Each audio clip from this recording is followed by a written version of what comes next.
Muito rapidinho, aí você complementa, tá, Nicole? Pessoal, boa tarde. Eu estou usando aqui o microfone porque a gente está fazendo gravação, né, dos eventos aqui da escola. Eu acho que quem nunca tinha vindo ainda aqui, é interessante, né, que assim, nós temos recebido muita gente e toda a turma tem aí um grupo. Tem um grupo sempre que vem pela primeira vez, isso é muito bom, né, que vai aumentando aí os contatos. Os que já tiveram vão ouvir aí alguma coisa repetida, mas são muito bem-vindos à Escola do Legislativo. Aqui foi criada por um decreto lá em 2014, mas ela começou a ter esse conteúdo, o regimento dela, toda a organização, a partir do ano passado. Então, aí faz, desde março do ano passado, 1 ano e meio praticamente, e quando perguntam, né, qual o porquê de uma escola do Legislativo aqui dentro do Poder Legislativo, né? É o poder mais próximo da população, pelo menos deve ser, e cada vez mais a sociedade está querendo isso, né? De dialogar, de estar numa sala, essa sala que parece que é sutil, é simples, mas foi uma maneira da gente sentar todos no mesmo nível, sem altares ou cadeiras mais altas, né? De poder fazer formato de roda de conversa e realmente ter um diálogo mais próximo com a população e nos eixos que a escola propõe, que é sempre a questão da formação da cidadania, fortalecer lideranças e também difundir cultura. E, nesse sentido, se vocês consultarem aí o site da Câmara, tem lá o link da escola, e toda semana, praticamente, está entrando aí curso novo. Nós temos um conselho na escola também, que analisa tanto o conteúdo quanto os formatos, e a gente tem aqui hoje conosco o professor Josué, que é da extensão, ele coordena algumas áreas lá dentro da Unimep, que faz parte também desse conselho. Então, fica aqui um convite para novos conteúdos que vocês queiram colocar, ou algum de vocês quiserem também apresentar para nós, né, algum tema, algum formato aí novo. Então, é sempre muito bem-vindo, a gente dá uma analisada. E hoje, especialmente, nós temos aqui, e foi assim tudo muito rápido de última hora, porque o Renato Morgado, que está aqui conosco, também é um parceiro. Nós temos aí várias parcerias de instituições, também de profissionais autônomos aqui na escola. E ele já trouxe vários conteúdos, tanto pelo Observatório Cidadão, pela Imaflora também, e ele ligou, a alegria de ter a Nicole aqui com a gente, falou, olha, vai ter um evento na CIP, que foi ontem à noite, e que tal colocar esse conteúdo, que é um conteúdo super pertinente, não só pelos eixos da escola, mas pelo momento, que não só o Brasil também, né, que o mundo passa. Então, a Nicole veio, a gente agradece todo o trabalho aqui da escola, quem vem da palestra, curso, é de voluntariado, então as pessoas são voluntárias, acho que esse é um diferencial, e já passaram mais de 4.000 aqui participantes do ano passado para esse, com temas aí bastante diversificados nesses eixos que eu comentei. A Nicole, ela é coordenadora do Centro de Apoio e Incidência Anticorrupção, da Transparência Internacional no Brasil, é responsável pelas ações de controle social e combate à corrupção no nível municipal e também pela articulação nacional. A Nicole ela é formada em Gestão de Políticas Públicas pela Escola de Artes, Ciências e Humanidades da Universidade de São Paulo.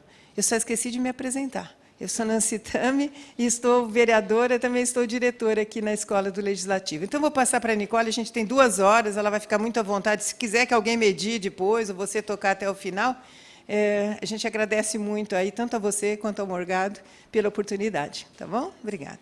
Muito obrigada. Bom, boa tarde. Eu sou a Nicole, como a Nancy acaba de apresentar.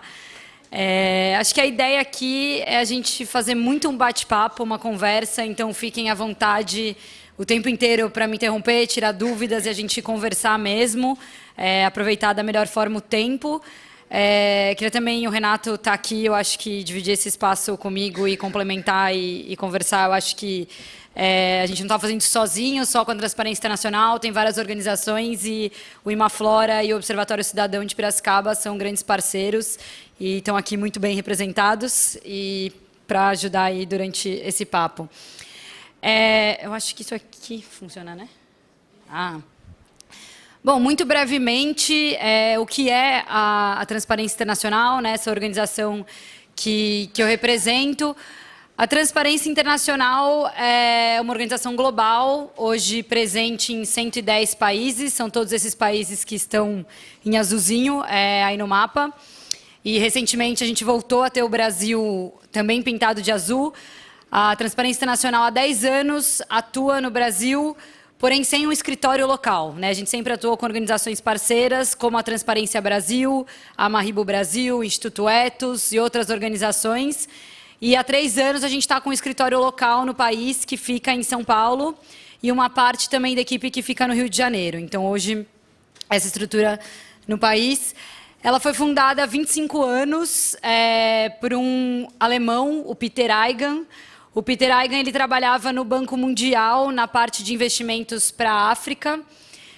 E o Peter, quando começou a verificar que os investimentos que ele era responsável não estavam atingindo o seu devido objetivo por casos de corrupção, começou a levantar essa bandeira dentro do Banco Mundial. Foi bastante tolhido. Se vocês forem pensar, 25 anos nem é tanto tempo, mas ele era proibido mencionar a palavra corrupção dentro dos relatórios do Banco Mundial. Eles usavam a palavra com a letra C. Parece Harry Potter, né? Mas é verdade, é um caso real. Era the C word, a palavra com a letra C não podia ser mencionada dentro dos relatórios do Banco Mundial. Isso há 25 anos, é muito recente, se a gente for pensar. E ele, muito cansado de levantar essa bandeira internamente, ser tolhido e não conseguir ter resultados, ele saiu do Banco Mundial e fundou essa organização há 25 anos em Berlim, na Alemanha. E é por isso que hoje o nosso secretariado, né, a nossa sede global fica na Alemanha, com representações em 110 países. Apesar de termos essa representação na Alemanha, a função dessa sede, dessa matriz, é muito mais de troca de conhecimento, de formação, de colaboração. E eles acreditam, né, a Transparência Nacional acredita que quem está em cada país é quem sabe opinar e fazer o debate, o movimento contra a corrupção naquele país. Então, a gente colabora, troca conhecimentos e práticas com Berlim, com a Alemanha, mas é uma equipe brasileira responsável pelo planejamento e pela execução da estratégia aqui no país. É assim que funciona em todo o país, porque é quem está na realidade local, que vive, que sabe quais são as dificuldades daquele país. Então, é essa hoje a Transparência Internacional, a organização que eu trabalho. Talvez vocês já tenham visto esse mapa. Ele tem uma repercussão muito grande na imprensa. Ele já é feito um estudo, o Índice de Percepção da Corrupção, que é feito já há 20 anos pela Transparência Internacional, e ele avalia 180 países e territórios. Esse estudo, ele não é uma pesquisa de percepção na rua, não é um barômetro, não é uma pesquisa de rua, de opinião, de corrupção. Ele é um conglomerado de vários índices globais, de diversos indicadores e análises de especialistas que dão uma nota sobre a percepção naquele país. Essa nota ela vai de 0 a 100. Então, 0, que são os países mais próximos desse marrom escuro, são os países que têm uma alta percepção de corrupção, são países perceptíveis como muito corruptos. E, ao contrário, mais perto de 100, no amarelo, são os países altamente íntegros, né? São países com a percepção maior de integridade. Esse mapa está muito mais marrom, escuro e avermelhado do que alguns anteriores, mas especialmente para o Brasil, esse mapa que foi o último que a gente lançou nesse ano. Então, o índice é sempre lançado em janeiro, fevereiro, com os dados do ano anterior. Então, esse foi o lançamento de 2018, com os dados de 2017. Foi o pior resultado para o Brasil nos últimos 5 anos. A gente teve a pior queda, nós caímos 17 posições, isso é muito grave. E na escala de 0 a 100, a gente apresenta somente 37 pontos. É uma pontuação extremamente ruim. Somente a Libéria e Bahrein são os 2 países que tiveram uma queda, uma piora mais grave do que a nossa. E aí todo mundo sempre pergunta, quando a gente apresenta esse resultado, e a gente apresentou isso no início desse ano, se isso tem relação com a Lava Jato, com as operações, né, com isso estar mais presente, se isso aumenta a percepção ou não. Existe, sim, uma relação, por causa de todos esses indicadores, de como as operações podem elevar esse nível de percepção da corrupção, não pelas operações em si, mas pelo que elas descobrem, né? Não é só por estar na mídia, por estar aparente. E, normalmente, os países que passam por essa situação, que passam por essas operações, eles pioram, e aí eles entram numa encruzilhada, que é exatamente o momento do país hoje. Ou esses países encaram de uma forma sistêmica esse problema, ou seja, vão além das operações, porque investigar, punir é importante, mas não é suficiente no combate à corrupção, né? A gente não ataca a raiz do problema com investigação e com punição. Ou eles entraram numa roda de piorar os seus quadros de corrupção por não enfrentarem isso de forma sistêmica. E, em alguns casos, como é o caso emblemático da Itália, onde a gente teve a Operação a Mãos Limpas, foi uma operação lá totalmente tolhida pelos parlamentares, teve um retrocesso muito grande, uma operação que se encerrou, não teve resposta sistêmica de legislação, e agora a Itália está passando por um processo muito grave também de aumento da percepção. E ainda mais agravada no relacionamento com a máfia, que é muito forte na Itália.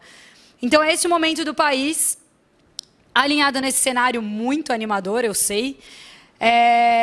A gente tem algumas questões de um ciclo vicioso e um momento não só do Brasil, onde a gente começa a ver o combate à corrupção de 2013 para cá, mas especialmente nos últimos anos, um debate que passou por uma polarização muito grande, uma divisão do país em termos de visões de mundo, de lados, onde a gente sempre colocou, o Renato colocou isso muito bem ontem, quase sempre vista como uma luta entre o bem e o mal, né? Então, quando a gente fala de combate à corrupção, a gente tem de um lado uma direita que muitas vezes alguns setores dessa direita captam esse debate com uma forma errada, com discursos de ódio, discursos não pertinentes para o combate à corrupção e muitas vezes populistas como solução, como líderes de combate à corrupção. E uma esquerda extremamente, do outro lado, refratária ao debate, politizado, personalista, que apesar de ter um histórico de uma pauta progressista de combate à corrupção, isso sumiu. E isso sem generalizar os dois lados, tá? A gente consegue debater com os dois lados, mas é algo que travou muito esse debate. É muito sério essa polarização e quando a gente divide o país dessa forma, e se divide inclusive a pressão que a gente faz no Congresso Nacional, se divide a pressão em cima do Legislativo, de outros poderes, porque a gente está dividido e batendo cabeças nesse cenário, olhando um acusando o outro com essa pauta anticorrupção. Pela primeira vez, corrupção é a preocupação número 1 dos brasileiros, sempre foi nos últimos anos. Na verdade, a gente tinha um trio, né? Saúde e segurança, principalmente educação. Às vezes eles ficavam rodando na pesquisa do Ibope sobre isso. Pela primeira vez, corrupção é a preocupação número 1 dos brasileiros. Apesar disso, alguém chuta quem estava ontem não vale.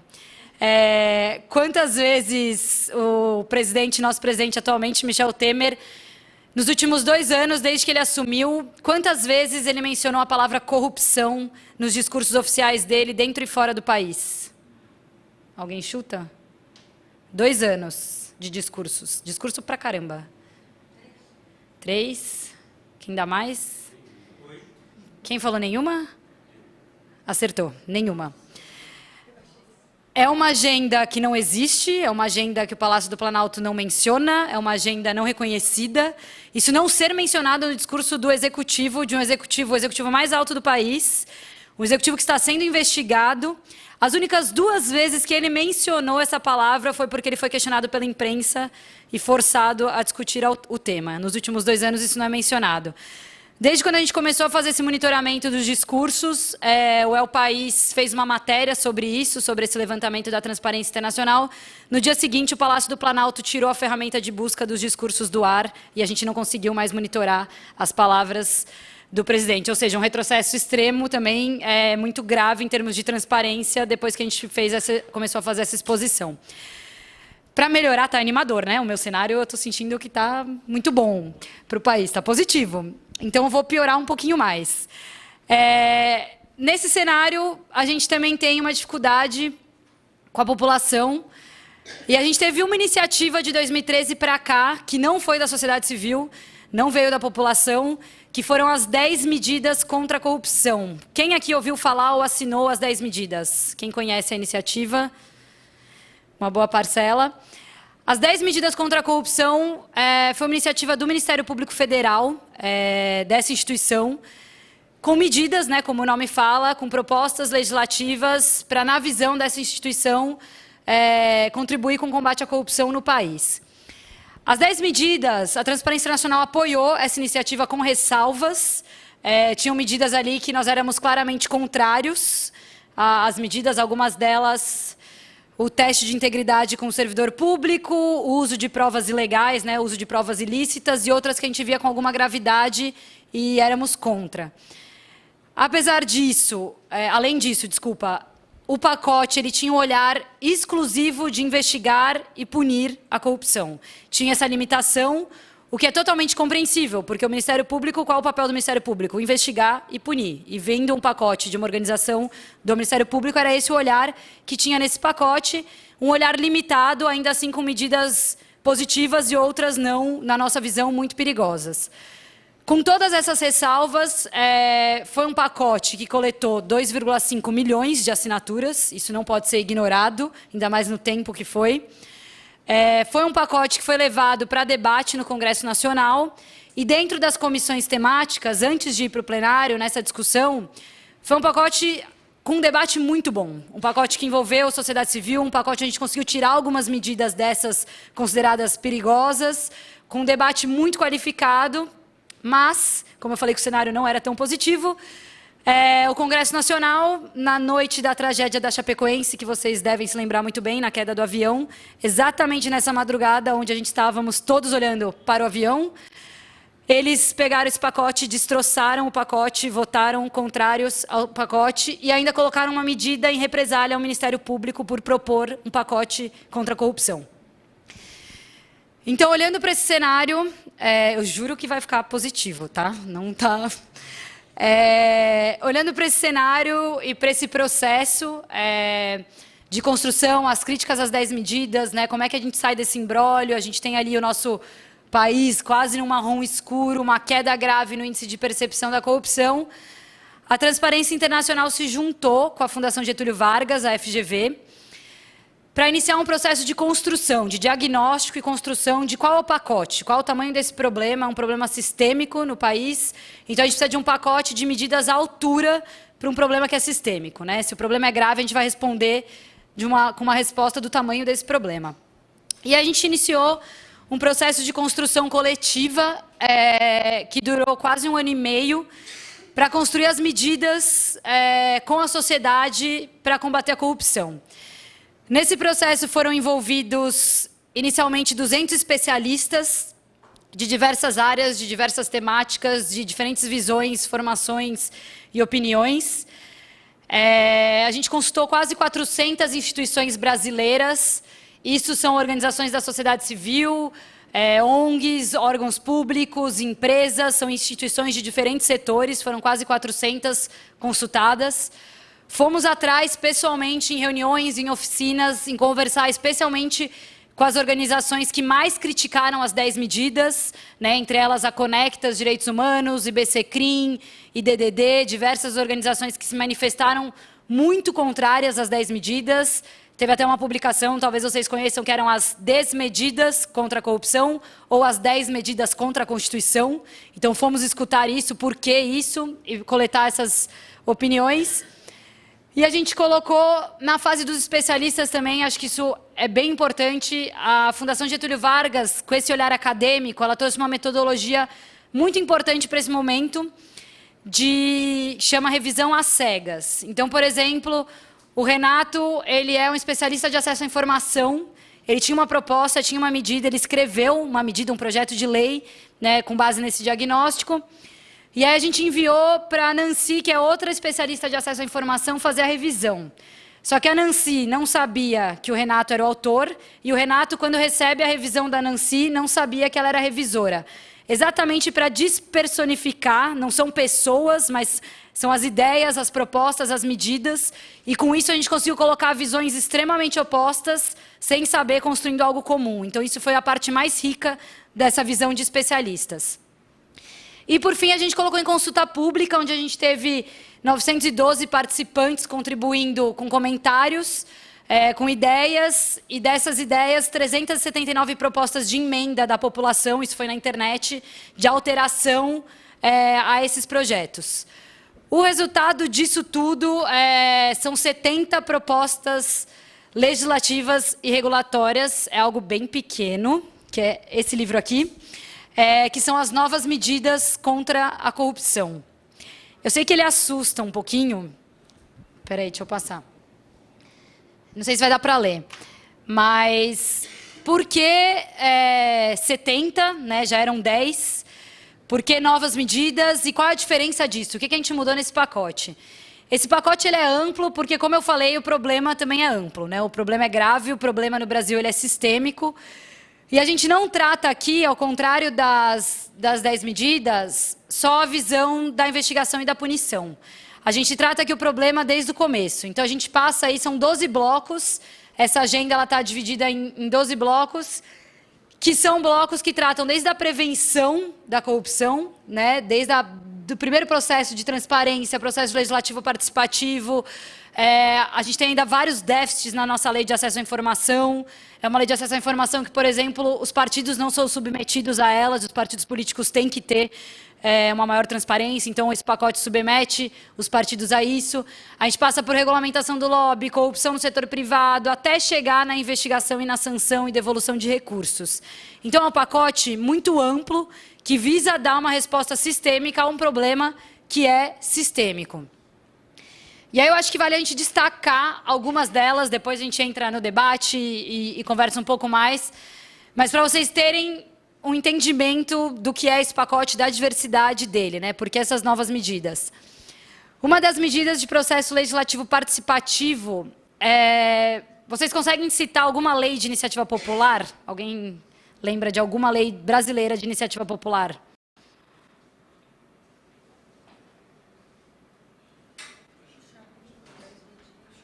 Ficha limpa é um exemplo bem sucedido. A gente tem a lei da compra de voto também. Todas essas leis, a gente precisa pegar o assinatura, o percentual da população de 0,1%. Na lei da ficha limpa, isso significava 1 milhão de assinaturas que precisavam ser conquistadas dentro do eleitorado. E hoje, a nossa lei, ela obriga que sejam coletadas assinaturas no papel para qualquer lei de iniciativa popular. E coletadas no papel o nome da pessoa, o nome da mãe da pessoa, o título de eleitor da pessoa, a assinatura e o RG. São 5 dados. Hoje não vale, mas a ficha limpa foi há muito tempo, né? Hoje eu sei que a gente tem o título digital, a gente consegue acessar no celular, mas vocês imaginem aí, há bons anos atrás, quando a lei da ficha limpa a gente foi coletar a assinatura, quem anda com título de eleitor e tem o número do título para assinar na rua um projeto de lei de iniciativa popular? Ninguém. O MCCE, que foi o Movimento de Combate à Corrupção Eleitoral responsável pela lei da ficha limpa, foi quem puxou essa iniciativa. Para vocês terem uma ideia, eles pegavam o nome da pessoa na rua que queria assinar, o nome da mãe, e iam buscar com esse dado e pelo CPF da pessoa o título de eleitor na base do TSE. Então, além de coletar a assinatura, tinha um trabalho na mão para quem não tinha o título de eleitor ali na hora e queria votar. Queria assinar o projeto de lei da ficha limpa. Anos ali de processo, coleta de assinatura, e aí a gente chega lá no Congresso Nacional com um caminhão de papel de assinaturas. Quando a gente chega com isso lá, com 1 milhão de assinaturas, o Congresso Nacional não tem capacidade operacional para checar 1 milhão de assinaturas no papel. Então, a gente coleta assinaturas, faz um projeto de lei de iniciativa popular, e eles vão demorar pelo menos 5 anos para conseguir conferir todas as assinaturas. Então, o que acontece? A lei da ficha limpa é uma lei de iniciativa popular, mas que a gente teve que pegar um parlamentar que olhou, fez a entrada, 1 milhão de assinaturas, mas um parlamentar teve que pegar o projeto como dele para poder tramitar rapidamente no Congresso, porque o Congresso não consegue, não tem como checar. Mas nós somos obrigados a coletar 1 milhão de assinaturas e levar lá, mesmo que o Congresso não tenha como checar. Essa medida, entre outros trâmites, né, de um legislativo aberto e participativo, que obriga também o legislativo a consultar mais a população, usando plebiscitos, referendos, né, que isso seja um mecanismo mais utilizado, ele permite hoje, com a tecnologia que a gente tem, que a coleta de assinatura seja virtual, com certificado virtual, e que a gente possa fazer projetos de iniciativa popular verificados rapidamente e digitalmente, não tendo que passar por esse trâmite todo, né? Com as 10 medidas foram a mesma coisa. A gente dependeu de parlamentares para pegar, apesar das 2,5 milhões de assinaturas, porque o Congresso não valida isso eletronicamente. Então, isso é uma medida que visa dar celeridade a esses processos. A outra é a regulamentação do lobby, né? O lobby acontece hoje no Brasil a todo tempo, a todo momento, sem transparência nenhuma, é seríssimo o que acontece, a gente não tem controle, não tem visualização disso, não tem transparência. Isso é importante ser regulamentado, isso é regulamentado em vários países, né? Não sou contra o lobby de forma nenhuma. A gente sempre brinca que a sociedade civil fala que vai fazer advocacy no Congresso e é mais bonito. Não, a gente faz lobby, né? A gente está lá para defender interesses, da mesma forma que as empresas estão defendendo ali os seus interesses, só que isso tem que ser feito com regulamento, com forma clara, com cadastro e com a sociedade civil sabendo exatamente quem está defendendo que interesse ali. Então, a gente tem uma medida que regulamenta o lobby, regulamenta essa tramitação dentro do Congresso Nacional e das outras esferas também, né? Municipais e estaduais. Anticorrupção nas escolas é uma pauta antiguíssima da sociedade, isso entrou também via consulta pública. E aí o que a gente está falando de anticorrupção nas escolas é muito antes, né? Além da pauta da questão anticorrupção, é o funcionamento básico da nossa estrutura brasileira, né, de como funcionam os três poderes, quem são os três poderes.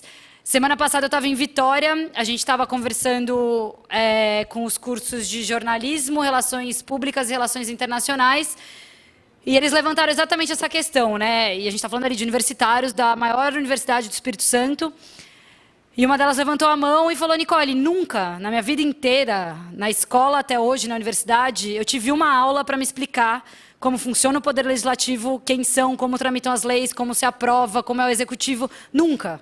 Como funciona o sistema eleitoral. Isso é gravíssimo, e é verdade, se a pessoa não vai atrás, não busca espaços como esse, não busca na internet, quem explica, né? Onde foi explicado como funcionam os poderes?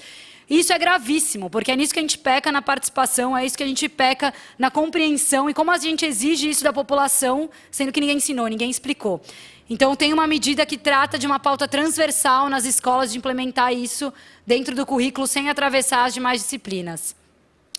A outra medida, proibição da corrupção privada. Parece óbvio também, mas corrupção privada no Brasil não é crime. A gente tem hoje uma lei anticorrupção muito recente, que trata da sanção do setor privado, quando ele comete um ato ilícito, um ato de corrupção, junto com o setor público, junto com o agente público. Então, a empresa é punida somente hoje nesses casos.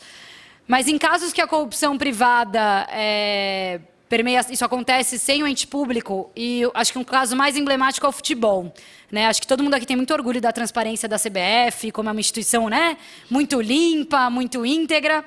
E a gente tem os cartolas que são investigados e punidos lá fora, em outros países, e aqui no Brasil, não. E isso é simplesmente porque corrupção privada no Brasil não é crime. A gente não tem uma legislação que tipifica a corrupção privada como crime no Brasil. Então, a gente não pode investigar e punir atores como o caso dos cartolas e do futebol. Então, essa medida, ela tipifica a corrupção privada como crime. Uma outra medida é uma das minhas queridinhas. Não, mas é uma das minhas queridinhas, é a proteção ao denunciante. A gente não tem também no Brasil hoje uma proteção ao denunciante, ao reportante, né, em alguns casos, como é chamado, a quem denuncia casos de corrupção. E a gente está falando aqui de ativistas, do cidadão comum, de funcionários de empresas, servidores públicos. Hoje a gente o Brasil está entre os países que mais matam defensores de direitos humanos e ativistas de outras causas, como a causa ambiental, que fazem denúncias, né? É um dos países que mais mata e a gente não tem nenhuma legislação de proteção a isso. Infelizmente, diariamente não, mas semanalmente na Transparência Internacional, a gente recebe casos de ativistas que estão realizando auditorias cívicas, fiscalizando obras e contas nos seus municípios, e que recebem ameaças, outros tipos de coações, e recorrem à Transparência Internacional pedindo proteção, pedindo apoio. Isso é uma realidade Brasil. E hoje a gente não tem uma legislação para proteger essas pessoas, ou então um servidor público, isso é muito comum, ou até dentro de uma empresa privada, alguém que reporta um caso de corrupção, dá à luz alguma irregularidade, né? Às vezes nem foi checado que é um caso de corrupção ainda, mas algo que está errado dentro de um órgão público ou de uma empresa. E vocês podem conhecer alguém que já foi promovido, né? Na verdade, teve uma regressão de cargo, de função, muitas vezes até de salário, ilegalmente, dependendo da circunstância, e colocado para exercer uma função que não aquela que ele deveria, isolado, sem acesso à informação, por não poder ser demitido, eventualmente, no setor público ou no setor privado, inclusive passando por demissão, por reportar um caso de irregularidade. Essa lei também proíbe, né? Tem uma quarentena que dura 2 anos, onde essa pessoa não pode ser... não pode ter mudança de cargo ou ser demitida por ter feito o reporte de um caso de irregularidade, além de medidas diretas de proteção a esse denunciante, como garantir privacidade e outras questões. Isso é muito grave, muito sério, e é uma legislação fundamental no Brasil para a gente avançar. E uma outra é seleção dos ministros e conselheiros dos tribunais de contas. Isso também vale para o Supremo Tribunal Federal. É muito grave hoje que o governador possa nomear o conselheiro do Tribunal de Contas que vai julgar as contas dele mesmo. Então, eu vou escolher quem vai me fiscalizar. Isso é moeda de troca de corrupção, tanto em termos da Assembleia Legislativa, que nomeia parte dos conselheiros, e do governador, em âmbito do Tribunal de Contas do Estado, igualmente na União. É muito grave que quem vai ser fiscalizado nomeie por quem ele vai ser fiscalizado e que isso seja feito de moeda de troca. Então, a gente tem medidas sérias que terminam com essa nomeação, acabam com essa nomeação política e tem critérios de seleção, de transparência e de qualificação mínima para se ocuparem esses cargos. Isso também em nível do Supremo, mas é muito sério isso em nível dos tribunais de contas, que têm um papel, eram para exercer um papel fundamental no controle externo, no controle da corrupção no nosso país, e estão muito politizados, extremamente politizados hoje, com indicações, tem um percentual altíssimo de familiares, de parentes e de outros com esse papel de fiscalizar. E é um órgão que, infelizmente, virou um tribunal de faz de contas em vários municípios e estados brasileiros por essa politização. Isso é grave, é um entrave gravíssimo para o combate à corrupção, é um órgão que devia punir e cerrar com muitas... Punir não, desculpa. Acabar com muitas questões de corrupção e mandar para essas outras sanções de investigação e punição, e não consegue exercer o seu papel hoje, por essa questão de indicação política.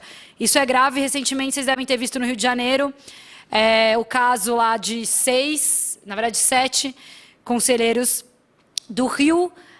6 foram presos por pedir propina, né, num caso para esconder um desvio gravíssimo no transporte do Rio de Janeiro.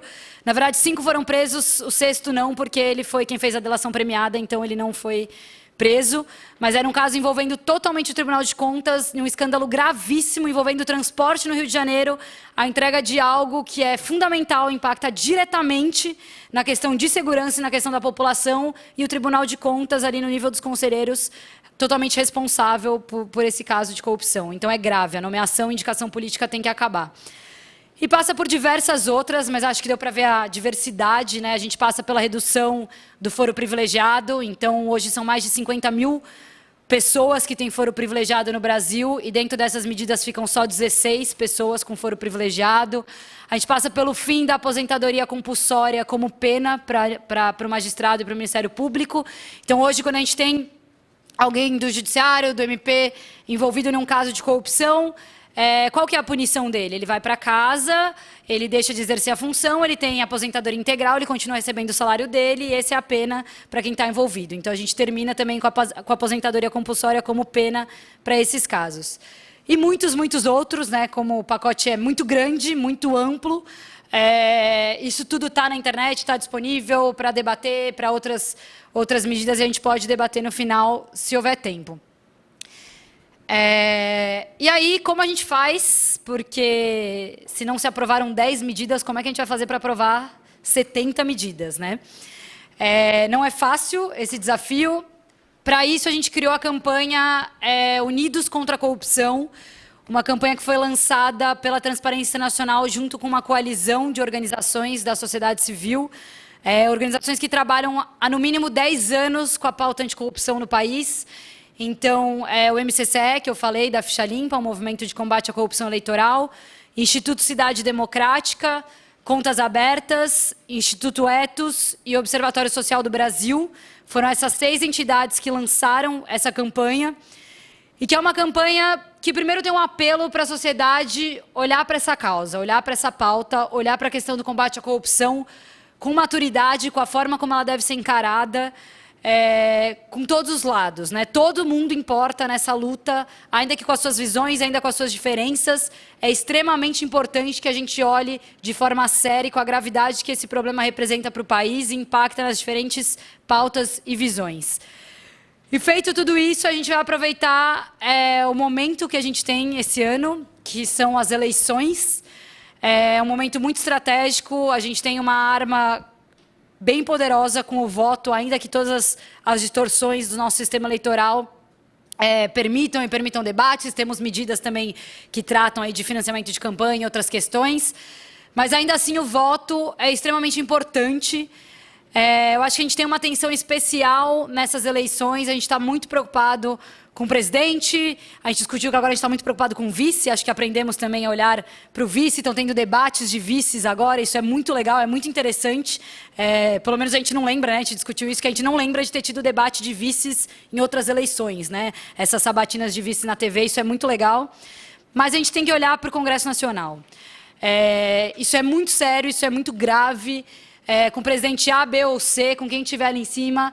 A gente tem um Congresso Nacional extremamente refratário ao combate à corrupção, extremamente interessado em outros retrocessos e extremamente investigado, né? A gente tem ali um percentual altíssimo do Congresso com denúncias, com problemas, e que a gente tem que ter uma renovação mínima e ter um Congresso minimamente interessado em trabalhar essa pauta, minimamente interessado em debater e aprovar medidas sérias de combate à corrupção. Por esse motivo, a gente lançou uma campanha onde a gente vai olhar e apontar para toda a população conhecer quem são as candidatas e os candidatos que cumprem 3 critérios. O primeiro deles, passado limpo, lei da ficha limpa, eu já falei aqui, mas a gente é um pouquinho mais rigoroso que a lei da ficha limpa, ela tem um tempo, né, a lei da ficha limpa com 8 anos, que é feita essa análise e não permite que a pessoa concorra às eleições. No nosso caso, o passado limpo é vitalício, então não tem um prazo e as condenações são avaliadas durante toda a vida desse candidato ou dessa candidata. Então a gente checa, tem uma autodeclaração dessa pessoa, desse candidato, que é checada sobre o passado limpo e as condenações que ele possui.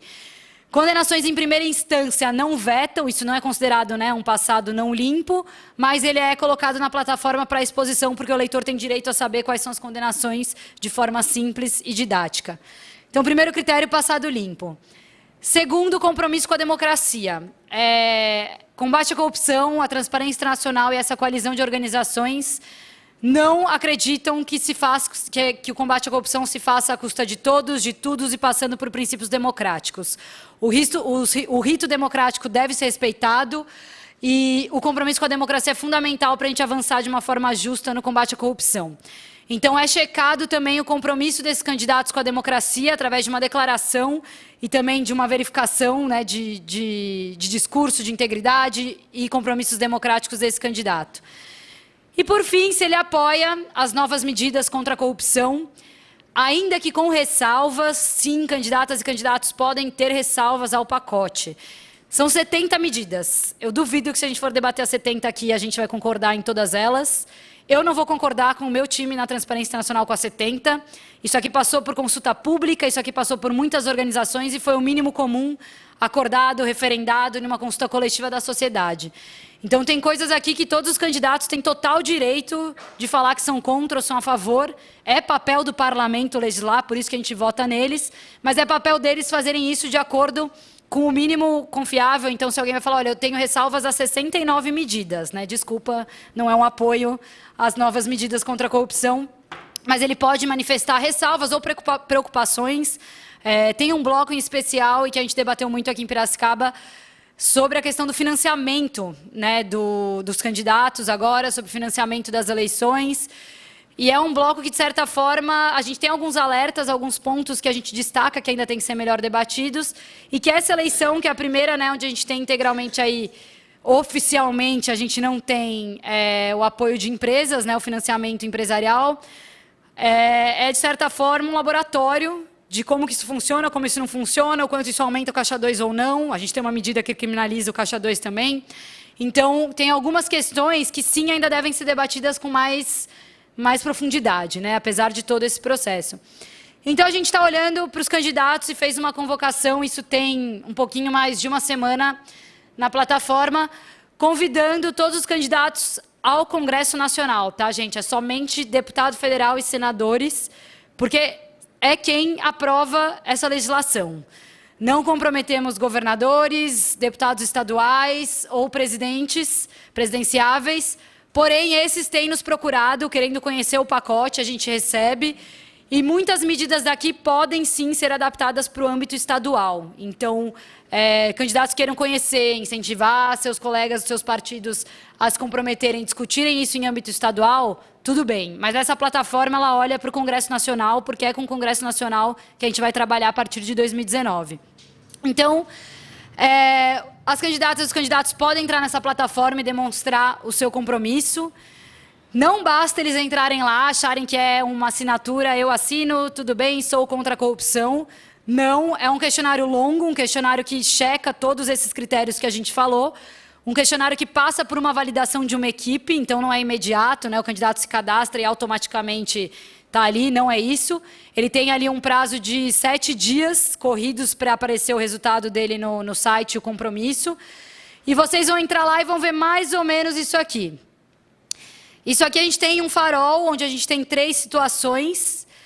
Todos os candidatos estão lá hoje, todos. Não importa se eles falaram com a gente ou não falaram. Todos eles estão nesse status cinza, sem nenhuma coloração, que é um status quando ele ou está sem resposta para algum dos 3 critérios, né, não foi checado ou não se manifestou.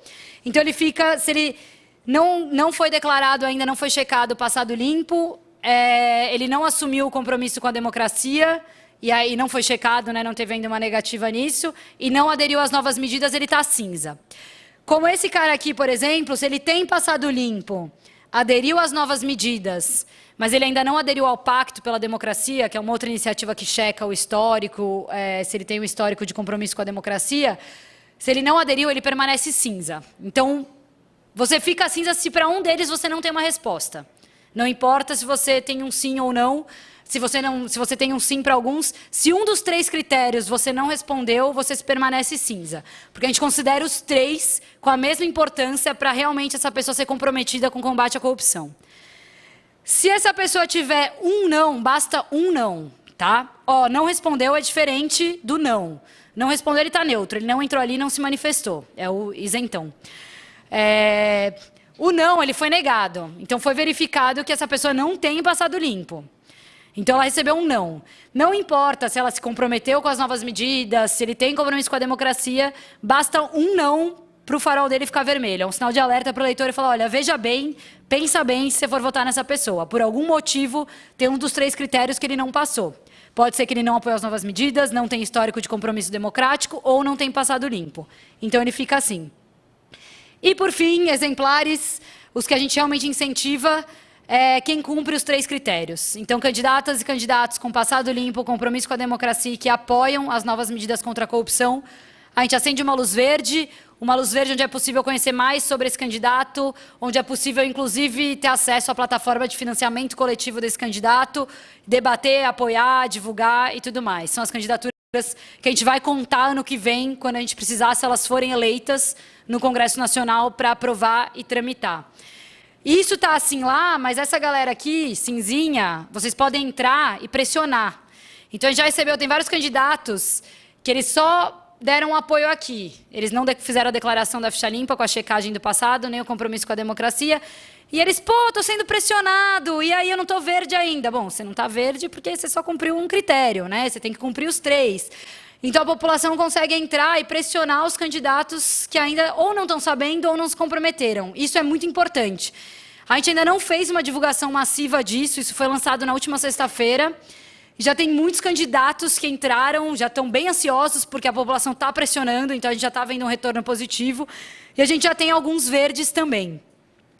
Então, esse compromisso que a gente incentiva para a população entrar, conhecer. Primeiro, pressionar os candidatos da região, saber aqui de Piracicaba e região quem são os candidatos que a gente tem a deputado federal, ao Senado, se tiver, para a gente pressionar realmente para que eles assumam esse compromisso. E segundo, é qualificar o debate, qualificar o voto com a população. É fundamental cada um vote de acordo com o partido que acredita, de acordo com a sua ideologia, de acordo com o que pensa, mas que cheque minimamente, esse é o nosso convite oficial, se esse candidato, essa candidata cumpre esses 3 critérios. Isso é fundamental para a gente ter uma renovação mínima dentro do Congresso Nacional. Isso é fundamental para a gente ter um Congresso minimamente comprometido com a agenda anticorrupção, com um passado limpo, um Congresso mais íntegro, que saiba debater e que esteja compromissado com essa pauta. Então, é esse o cenário que a gente tem, que a gente convida vocês a participarem. E a partir de 2019, obviamente, aí começa o trabalho mais pesado, né? Quem foi eleito, quem está lá dentro, quem se compromissou, com quem a gente vai trabalhar. E não é um desafio fácil, a gente já brincou que a gente não gosta de desafios fáceis. É um desafio necessário.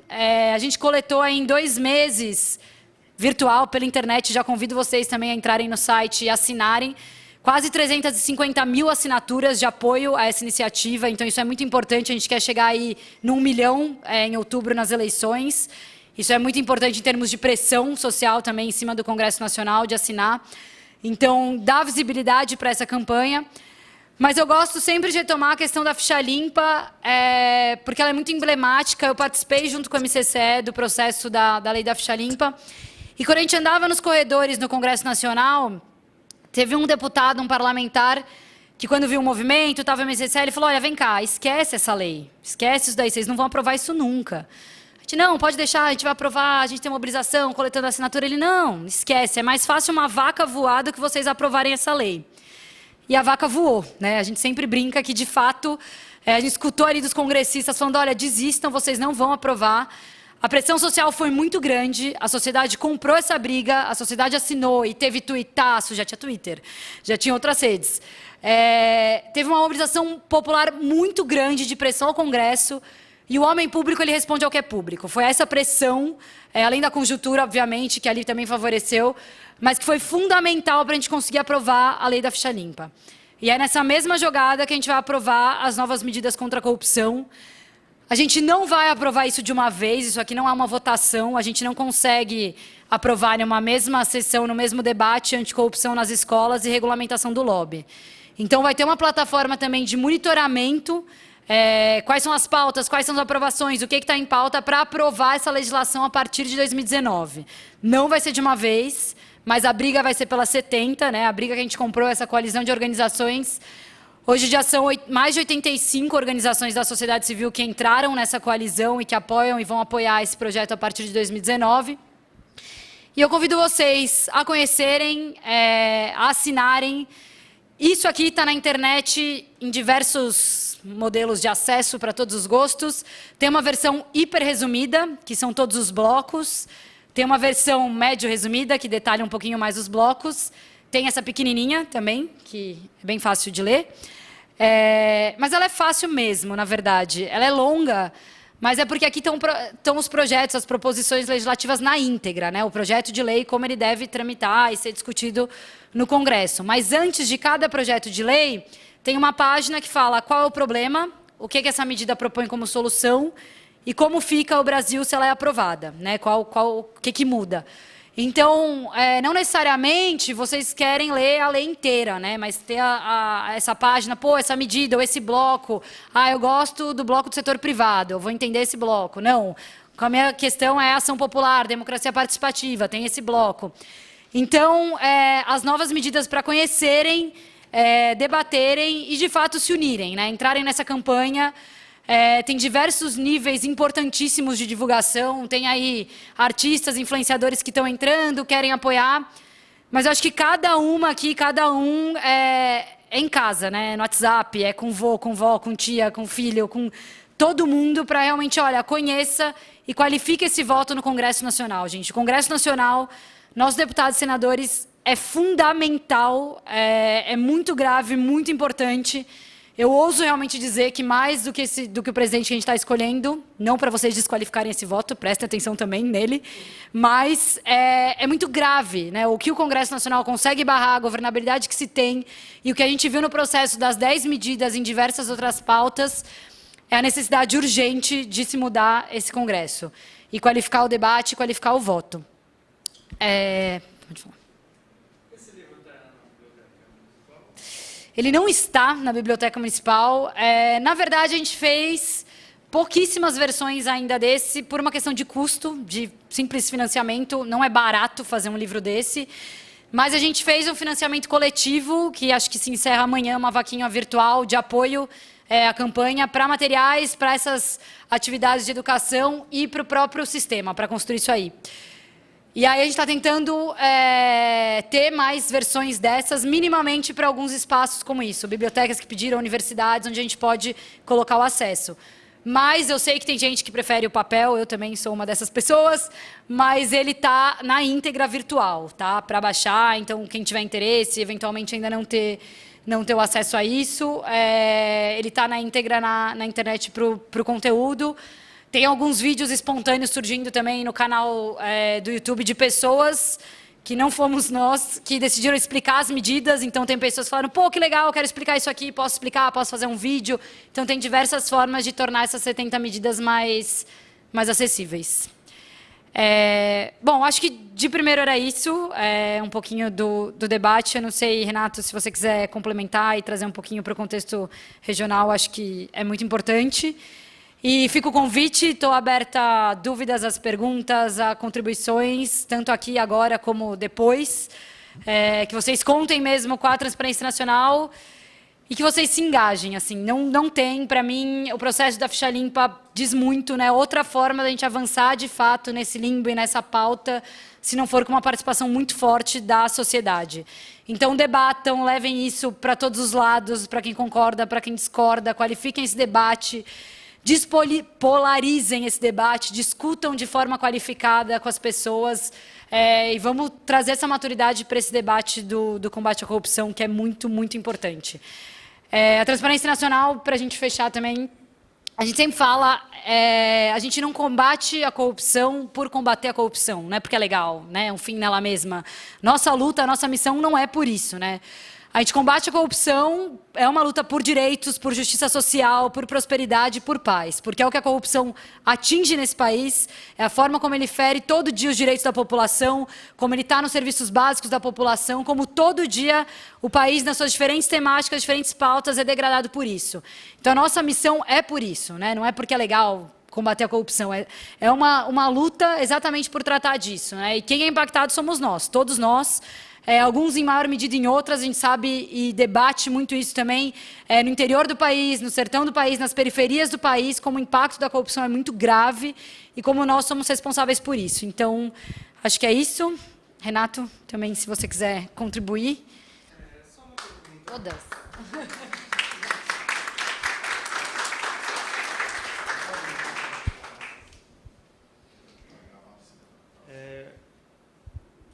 Alô?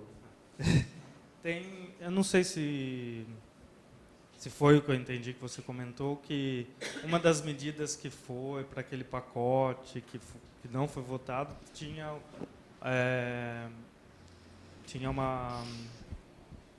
uma opção dita como provas ilícitas. O que seria essa prova ilícitas que estava nesse pacote?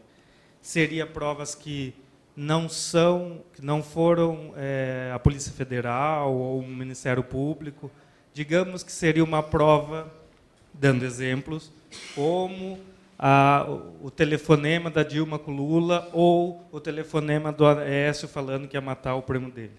Seriam essas provas?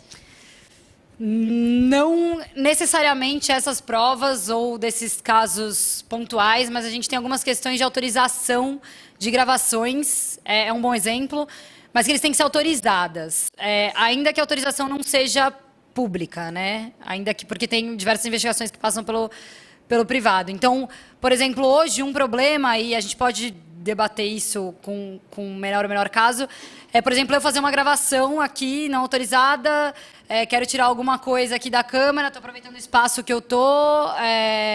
Isso não é hoje uma prova legal, mas, em alguma medida, existem formas legais de se autorizar os procedimentos de fazer isso.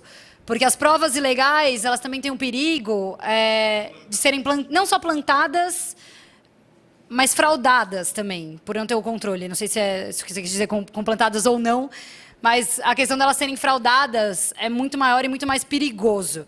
E isso tem gravidades para além dos crimes de colarinho branco e outras questões que envolvem, a gente sabe, né, não é o nosso know-how, mas questões de violência, de polícia, de favelas, de periferia e diversas outras questões que podiam se voltar contra policiais e contra moradores da favela, com provas não só plantadas ou fraudadas de forma ilegal, que iam ser utilizadas de forma legal, né? Meio bagunçado isso. Mas, então, tem uma gravidade aí que, se não for feita de forma correta, ainda que muito legítima em alguns casos, isso teria um impacto em uma população que não é a população corrupta de colarinho branco que a gente queria atingir. Então, por isso que naquele formato que estavam nas 10 medidas, era uma delas que a gente via com ressalvas, da forma como estava ali, não podia ser utilizado. Mas a palavra ilícita também fica um pouco chocante, se fosse provas que o cidadão mandou. Talvez seria... É um termo jurídico. É que não é ilícita, né? É uma prova... Não. Isso. Normalmente eu falo ilegal para tentar deixar isso mais fácil, mas a ilícita é exatamente isso, que é o termo jurídico, né? Por isso que estava... que tem esse imaginário nosso também. Uma palavra assim forte, digamos, tipo... gostoso e não gostoso, digamos. Entendeu? Pessoal, só questão de ordem, posso falar assim, Nancy? Aqui na Câmara? E Gilmar, pode usar a questão de ordem? Só assim, lembrar de falar no microfone como está gravando, senão não capta para o registro. Eu sei que fica a dinâmica de bate-bola, mas o microfone é importante para o registro. Podemos seguir? A Nancy quer fazer um comentário? Eu acho que depois, conforme o seu pedido, a gente podia passar para o Renato e abrir as perguntas, mas eu posso fazer uma observação em relação a esse tema? Eu acompanhei bastante de perto a questão do 10 medidas, inclusive na coleta de assinaturas com grupos na rua. E quando foram entregues as assinaturas no Congresso, também estive presente, né, nesse momento, a passeata do MP, também fui na passeata lá em Brasília. E realmente, o que queriam é que entrasse como uma medida popular. E aí, para veicular, naquele momento, eles acabaram escolhendo, no caso foi o Mendes Tame que entrou como autor, mas ele coloca que foi escolhido pelo MP, quer dizer, quem fez o projeto foi o MP, né? Quem veiculou foi a veiculação popular. E quando, naquele dia, estava muito tumultuado o Congresso, né? Porque foram poucos deputados lá para receber, não foram muitos, não, tinha um grupo pequeno. E é interessante acho que essa vivência, porque, assim, aí teve um debate sobre as 10 medidas, já que ia mudar o processo de entrada, a forma de entrada, e essas duas ressalvas foram feitas, inclusive por promotores. Aí foi chamado... a gente fala do Congresso com todo o lado negativo, mas tem um corpo técnico altamente gabaritado. Tem gente muito decente, gente muito preparada, principalmente funcionários de carreira lá dentro. E foi feita uma análise muito profunda, levantando como fragilidade esses dois pontos. E ali quem estava na frente da negociação, porque não tem um autor, né, é todo mundo, mas eles quiseram, teve um grupo que quis, inclusive, fazer alguma alteração. Só que já tinha a coleta de assinatura e eles consideraram, naquele momento, que quem assinou tinha assinado aquele pacote. Então, que não era justo, na hora de entrega, mesmo com o debate técnico, que se alterasse esses dois pontos, né? Mas acho que foi um trabalho também bastante relevante e eu adorei ver, porque acho que você abre para a prevenção, acho que aí dá os parabéns. Mas acho que é interessante essa vivência do tamanho da pressão, né, para conseguir veicular algo assim, né? E depois essas mudanças lá dentro, tinha quem tentasse segurar, e realmente é uma avalanche, né, para que não passe nada. Depois de ouvir que o presidente, em 2 anos, não falou nenhuma vez a palavra corrupção, a gente vai esperar o quê?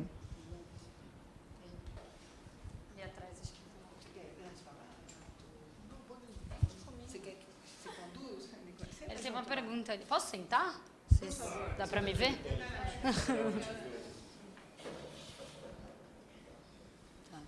Oi, boa tarde. Prazer. Opa. Um prazer estar aqui essa palestra. Eu acho que desperta muito os eleitores.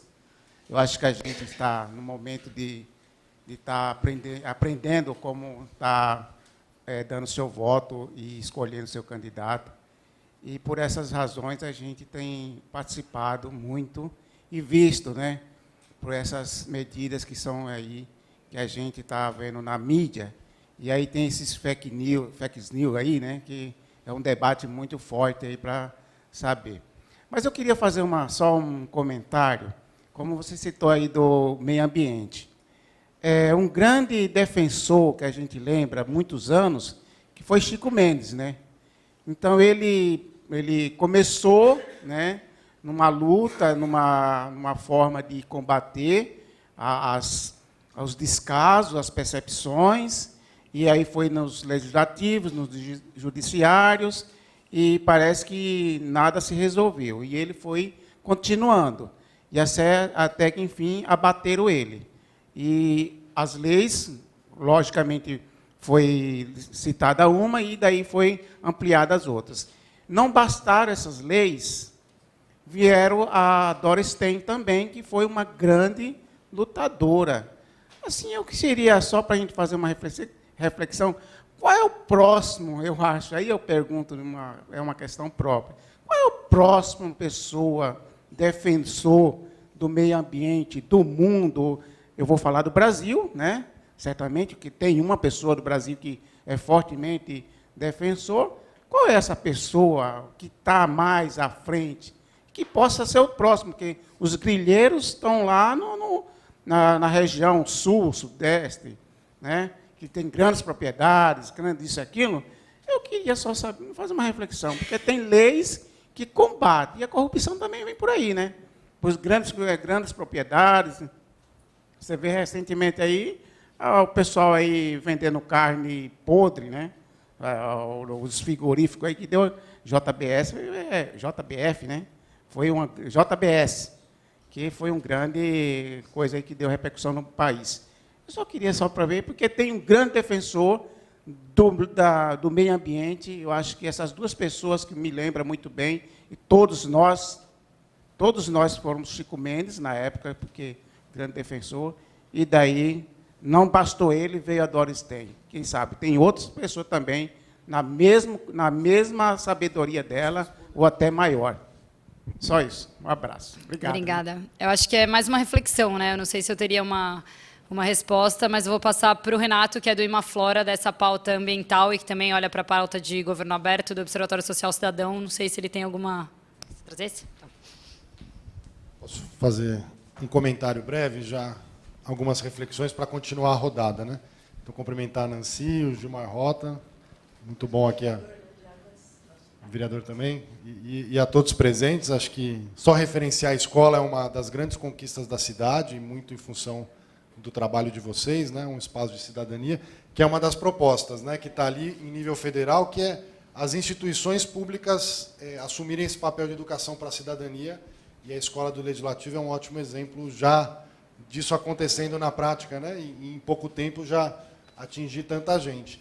Esse ponto que você traz é super importante, né? O Brasil, infelizmente, é um dos países que mais mata defensores ambientais, defensores de direitos humanos na área florestal, na área rural no Brasil. Então, esse é algo muito sensível. E, muitas vezes, essa violência nessas áreas está associado a casos de corrupção, desmatamento ilegal, exploração ilegal de madeira, grandes obras de infraestrutura em biomas frágeis, como a Amazônia, com populações vulneráveis, como povos indígenas, populações tradicionais. Então, de fato, a gente pensar a corrupção não só no nosso ambiente urbano, mas como ela também está associada a lugares distantes, mas que impactam a vida de quem está lá, e a nossa vida também, porque os impactos ambientais eles são globais, né? O desmatamento da Amazônia afeta o regime de chuvas aqui no Sudeste, por exemplo. Então, são dimensões muito importantes, né? E aí, alguns muito breves comentários para a gente reabrir a discussão. Foi um pouco a reflexão que eu trouxe ontem na ACIP, que um dos grandes méritos desse pacote é recolocar o debate da corrupção no lugar correto. E qual que é o lugar correto no meu modo de entender? É da gente refletir, a partir dessas medidas, quais são as mudanças na democracia brasileira, no funcionamento das instituições públicas, no funcionamento na relação entre sociedade e Estado, que vão diminuir o espaço da corrupção. Então, o bom debate da corrupção é o debate que fala sobre transparência pública, sobre participação social, sobre como funcionam ou como deveriam funcionar o Ministério Público, a Controladoria Geral da União, as polícias, enfim, como devem funcionar as instituições dentro da democracia para que o espaço da corrupção ele diminua, e com ele diminua a prática de corrupção.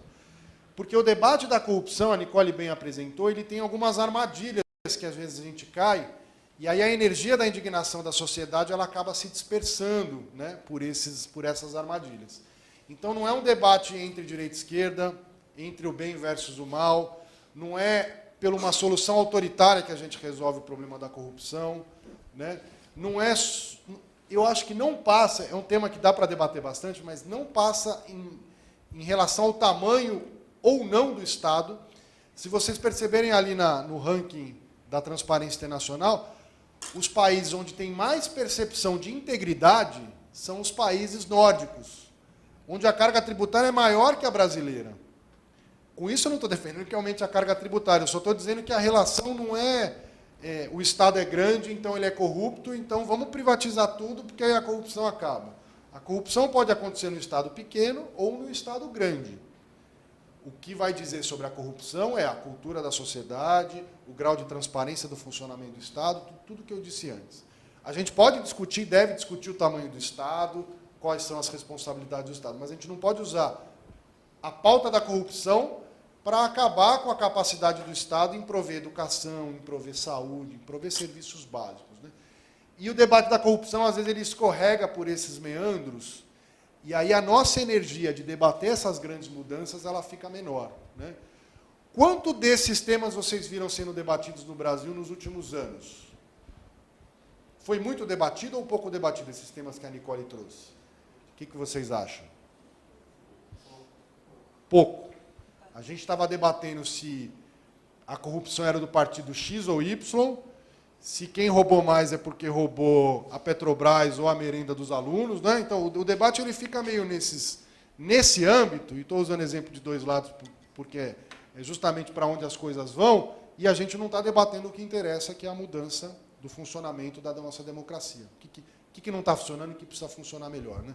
Então, acho que o grande mérito, e aí muito da liderança da Transparência Internacional, com toda a coalizão de organizações, é recolocar o debate no lugar correto e dar uma oportunidade para a gente, enquanto sociedade, dedicar essa nossa indignação para a aprovação de boas medidas, né? E aí uma reflexão que a gente pode também fazer, aproveitando a Nancy e o Gilmar, é quais medidas em Piracicaba a gente pode ter para avançar nessa agenda, né? Então, quando a Câmara de Vereadores assume a pauta de transparência e da Escola do Legislativo, é porque ela está nessa linha de boas medidas, né? Agora, Piracicaba, por exemplo, não tem uma controladoria na prefeitura. A gente tem uma prefeitura que tem um orçamento de 1 bilhão e 500 milhões de reais e que deveria já ter uma controladoria, que é um órgão interno que vai fazer o controle, né, as auditorias internas. Então, acho que não é uma crítica, né, é só uma reflexão, porque é justamente também a gente pensar desse espelho que está na esfera federal, o que poderia vir para a esfera municipal. Então, maior transparência da prefeitura. Hoje não é nada difícil criar um mapa. Imaginem que vocês entrem no portal da transparência da prefeitura e tem um mapa da cidade, com um ponto em cada investimento público, onde eu clico naquele ponto, que é uma escola que a prefeitura está construindo, e eu abro a licitação, o contrato, o cronograma físico, as fotos da etapa de construção dessa escola. Então, são ferramentas que a gente pode pensar, pode trazer, a partir do que já existe, para melhorar também essas dimensões de prevenção e combate à corrupção. Então, só alguns elementos aqui, sem monopolizar, talvez para provocar um pouquinho mais, e a gente reabre para a discussão. Posso ver se tem mais alguém? Aí a gente volta para você. Pode ser sim. Aí só pedir para talvez se identificar, né, se for de alguma organização, e o nome.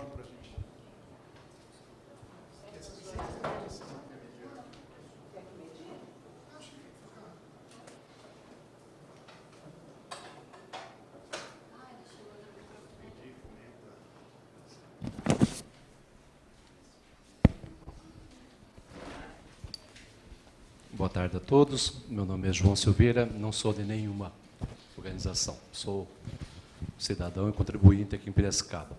Na verdade, você tocou num assunto que realmente eu fiquei pensando quando você estava apresentando sobre o Tribunal de Contas.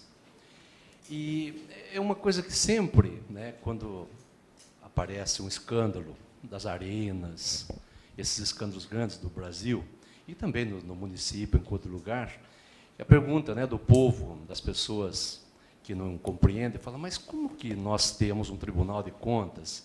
Agora, o timing que ele atua, quando ele vai levantar as coisas, já aconteceram.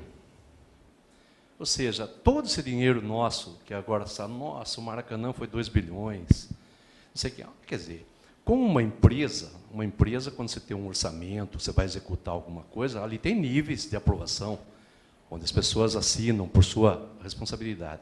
Aí, quando vem um negócio desse, fala, mas quem que liberou isso? Quem que liberou? Foi o presidente da República? Foi o prefeito? E que órgão que deveria ter olhado antes de acontecer, né? Então, quando você fala, além desse aspecto, né, de que o Tribunal de Contas, a grande maioria é nomeado pelo próprio Executivo. Quer dizer, não tem, é uma brincadeira isso, na verdade, né? Num país como o nosso, uma coisa dessa. E quando a gente vê no município, eu me lembro do Franco Montoro, onde a frase era dele, né, que falava que a vida acontece mesmo no município. Não é lá no Estado, nem no Distrito Federal, a vida no sentido do dia a dia, né? E é justamente nesse sentido que eu penso. Claro, nós temos que pensar em termos de Brasil, mas o município tem que também ter atitudes como essa, né? Essa da vereadora, de criar isso aqui, essa escola, e começar a trazer a população para a gente poder participar e selecionar também melhor as pessoas que conduzem o legislativo, que conduzem o executivo. Porque se nós não tivermos, para mim, de tudo que você mostrou, a coisa que eu acho mais importante é a escola, quando você colocou aquela parte da escola. Porque se nós não fizermos isso, nós não vamos consertar nunca esse país mesmo, viu? Eu fiquei extremamente feliz de ver o termo, e eu acho que agora, quer dizer, cada um de nós temos que divulgar mesmo aquele site ali, porque no Face, nos relacionamentos nossos, para que a gente possa, nessa eleição, tentar renovar. Já fui em palestras aqui que teve na região, onde a expectativa é de renovação muito baixa. Nós vamos ter um Tiririca novamente, puxando mais 4, 5 pessoas, porque com 70% de pessoas, de analfabetos funcionais, é difícil você fazer uma mudança radical nessa eleição. Mas eu acredito que o caminho seja esse mesmo. E, então, de parabéns pela apresentação, e vamos ver se nós podemos também contribuir como cidadão para isso, né? Parabéns, vereadora. Acho que é mais no sentido da observação e reflexão, né? Querem complementar, Renato? Acho que só reforçar, né? Eu acho que o município tem um papel importante, acho que a gente tem que trazer esse debate para cá. Então, quando a Câmara e a Prefeitura, nós fazemos a avaliação da transparência dos dois órgãos, desde 2012, né, pelo Observatório Cidadão. E aí as avaliações estão no site, quem não conhece fica super convidado. A Câmara avançou muito, né, nos últimos 3, 4 anos, de 50% para 84% de avaliação positiva da transparência. E agora a Câmara, e a gente está apoiando, tem um projeto de parlamento aberto, que busca justamente integrar participação, transparência, educação para a cidadania. Então, acho que é esse movimento que as instituições têm que fazer, absorvendo esses valores e implementando ações concretas. A nossa expectativa muito, Nancy e Gilmar, é que a Câmara continue com ações nesse sentido e aprofunde, né? Tenho certeza que vocês já são e continuarão sendo apoiadores disso, mas eu acho que a Prefeitura tem que avançar muito nisso. A Prefeitura está muito atrás em termos de transparência. Tem muita informação no portal da Transparência da Prefeitura, mas é uma confusão. A gente até já fez algumas oficinas e a gente lança desafio para os alunos. Encontre o quanto que é o custo da obra tal, qual que é o momento, né, em que etapa da construção está essa obra. As informações estão dispersas, tem que juntar o quebra-cabeça, está desatualizado. Então, acho que agora o movimento que a Câmara tem que fazer também, além de continuar nesse caminho, é pressionar a Prefeitura e a gente, enquanto sociedade, porque, no limite, a gente, às vezes, cobra mais a Câmara, mas quem executa mais o orçamento é a Prefeitura, né? O orçamento da Câmara é 4, 5% do orçamento geral do município. E a gente debater, né? Acho que o município já está na hora de ter uma controladoria, que aí faz isso que o senhor falou, né? Não é uma análise a posteriori, né? É uma análise em tempo real, é uma análise até antes do edital. Então, a gente tem que ter instituições dentro da prefeitura que tenham esse papel. Acho que a Cláudia e o Gilmar. Ele permitiu que eu fale primeiro. Quer fazer depois ele fala. alguma observação, Nicole? Não? Eu estive presente na CIP ontem. Eu acho que foi a presença do juiz eleitoral, acho que contribuiu bastante também para a discussão.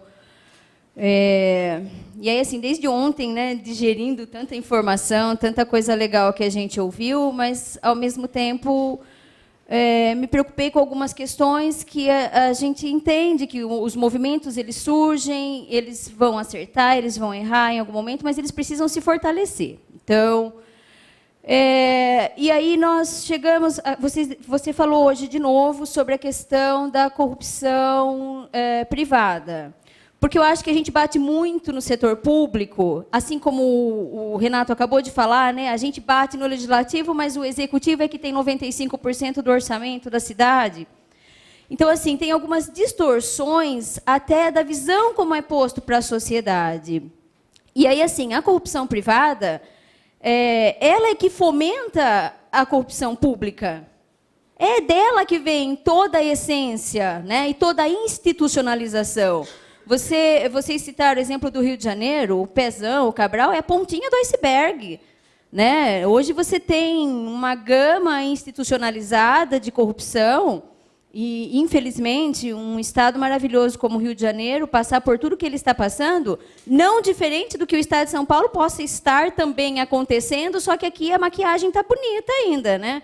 Então, a hora que estourar também, não sei se a gente não vai passar por uma coisa igual ou pior, porque, né, o acesso à informação dos outros, né, é refresco.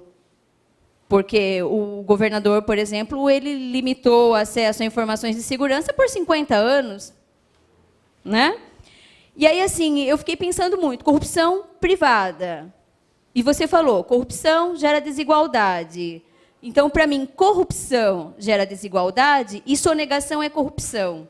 E a gente não usa muito essa palavra, porque ela é da corrupção privada. Né? A partir do momento que as pessoas fraudam, e aí o mais pobre acaba pagando um tributo muito mais pesado do que os mais ricos, as grandes fortunas que está na nossa Constituição Federal não foram regulamentadas até agora. Tudo isso para a gente refletir. Tá? Então, assim, eu cheguei alguns minutinhos atrasada na de hoje, e eu vi, por exemplo, num dos slides de vocês, tem como fundo a Avenida Paulista e a Fiesp como uma referência. A Fiesp é tão isenta de corrupção assim, sendo que, recentemente, passada por auditoria, e ela recebe subsídio também público, né? Porque as pessoas não entendem como funciona o sistema 5S. A gente se lembra deles porque eles devolvem para a sociedade uma parte que é mais visível. Né? Então, quem de nós aqui não gosta de usar o SESC, já não teve um familiar que fez Senai, né? Mas não há corrupção dentro deste órgão? Né? Então, eu só questionei porque estava na imagem. Ontem eu fiquei matutando. Aí, acho que vocês também falaram, e depois acho que nos debates, na mediação, acho que a Nancy também pode falar sobre isso, vocês falaram da questão da polarização. Eu não acho que a polarização é uma coisa ruim. Porque ela existe desde que o mundo é mundo. É luta de classes. A gente só mudou a forma de dizer. É luta de classes. Então, por exemplo, ontem a gente estava... Eu vou na CIP, participo de tudo que tem na CIP. Aliás, aqui na Câmara, onde eu puder aprender, eu vou. Mas a CIP para mim, não é uma referência. Né? Por quê? Porque na luta de classes, eu sei, por exemplo, que muitos comerciantes da cidade não pagam nem cesta básica para os seus funcionários. É uma conquista tão básica, né? Mas eu vou lá, eu prestigio, o que é bom eu elogio, o que eu não gosto eu critico. E aí, assim, eu acho que a polarização ela não é uma coisa ruim, é só a forma como ela vem sendo trabalhada que acabou polarizando entre esquerda e direita, entre partido A ou partido B. Eu tenho muita divergência de ideia com a Nancy, mas eu consigo debater com ela de forma muito civilizada, né? E acho assim, desde que a gente começou a ter mais convivência, eu particularmente cresci muito, porque eu acho que a Escola do Legislativo é uma referência para a nossa cidade. Falei com o Eric ontem, acho que a questão da transparência pública na Câmara, vocês precisam muito melhorar e valorizar isso, mas acho que vocês deviam refletir um pouco sobre essa questão. A polarização ela não é ruim. Né? Não quer dizer que um rico não possa lutar pelo mais pobre, que ele não queira dividir o que ele tem com os outros. Assim como o pobre, o proletariado, né, muitas vezes vai se identificar com o opressor. Então, a polarização é só refletir no sentido que, no meu ponto de vista, ela não é tão ruim, mas vocês podem até pensar um pouco sobre isso. E você até comentou agora, no final, a questão de aumentar a carga tributária. A gente não defende que se aumente a carga tributária, de fato. A gente defende que se tribute de forma justa, que se combata a sonegação. E aí, como o nosso colega colocou aqui, o cidadão, desculpa, eu não ouvi o nome dele, a Controladoria Municipal, por exemplo, poderia ter prevenido uma coisa que nós estamos passando recentemente. Um teatro que era para ser reformado por 1 milhão, já está custando 5, e na semana passada teve um vazamento na caixa d'água que acabou de ser trocada. Interrogação, trocada. E a fachada nem pintada foi. Não, então, assim, desculpa me alongar, que eu já acumulei 2 dias aqui, eu tinha, assim, mas eu acho que vocês conseguem agora dar uma definida aí nas perguntas. A gente vai abrir para o Gilmar, como tem 3 perguntas, eu acho, aqui da Cláudia, 3 ou 4, né, que eu anotei. Então, vamos ouvir o vereador Gilmar aqui da casa também. Boa tarde a todos, boa tarde a vocês, ao Renato, a Nancy e a Nicole. Eu acho mais uma reflexão em cima do que vocês falaram, principalmente o Renato, a questão de transparência, dessa mudança que tem que ter, certo? Sou a favor, tem que ter, mas primeiro nós temos que mudar as pessoas. Você pega hoje os nossos governantes, são os mesmos há 30, 40, 50 anos atrás. Como você vai mudar a cabeça deles para fazer uma transparência, para fazer que as pessoas abram o poder público, abram o orçamento municipal de 1,5 bilhão para um debate? Você não consegue com as cabeças antigas. Mesma coisa é chegar para o meu avô hoje e falar: avô, o senhor não pode jogar a pituca do seu cigarro no chão. Não vai, ele vai ficar. E a Câmara, Renato, conseguiu dar esse avanço aqui porque houve mudanças de cabeça.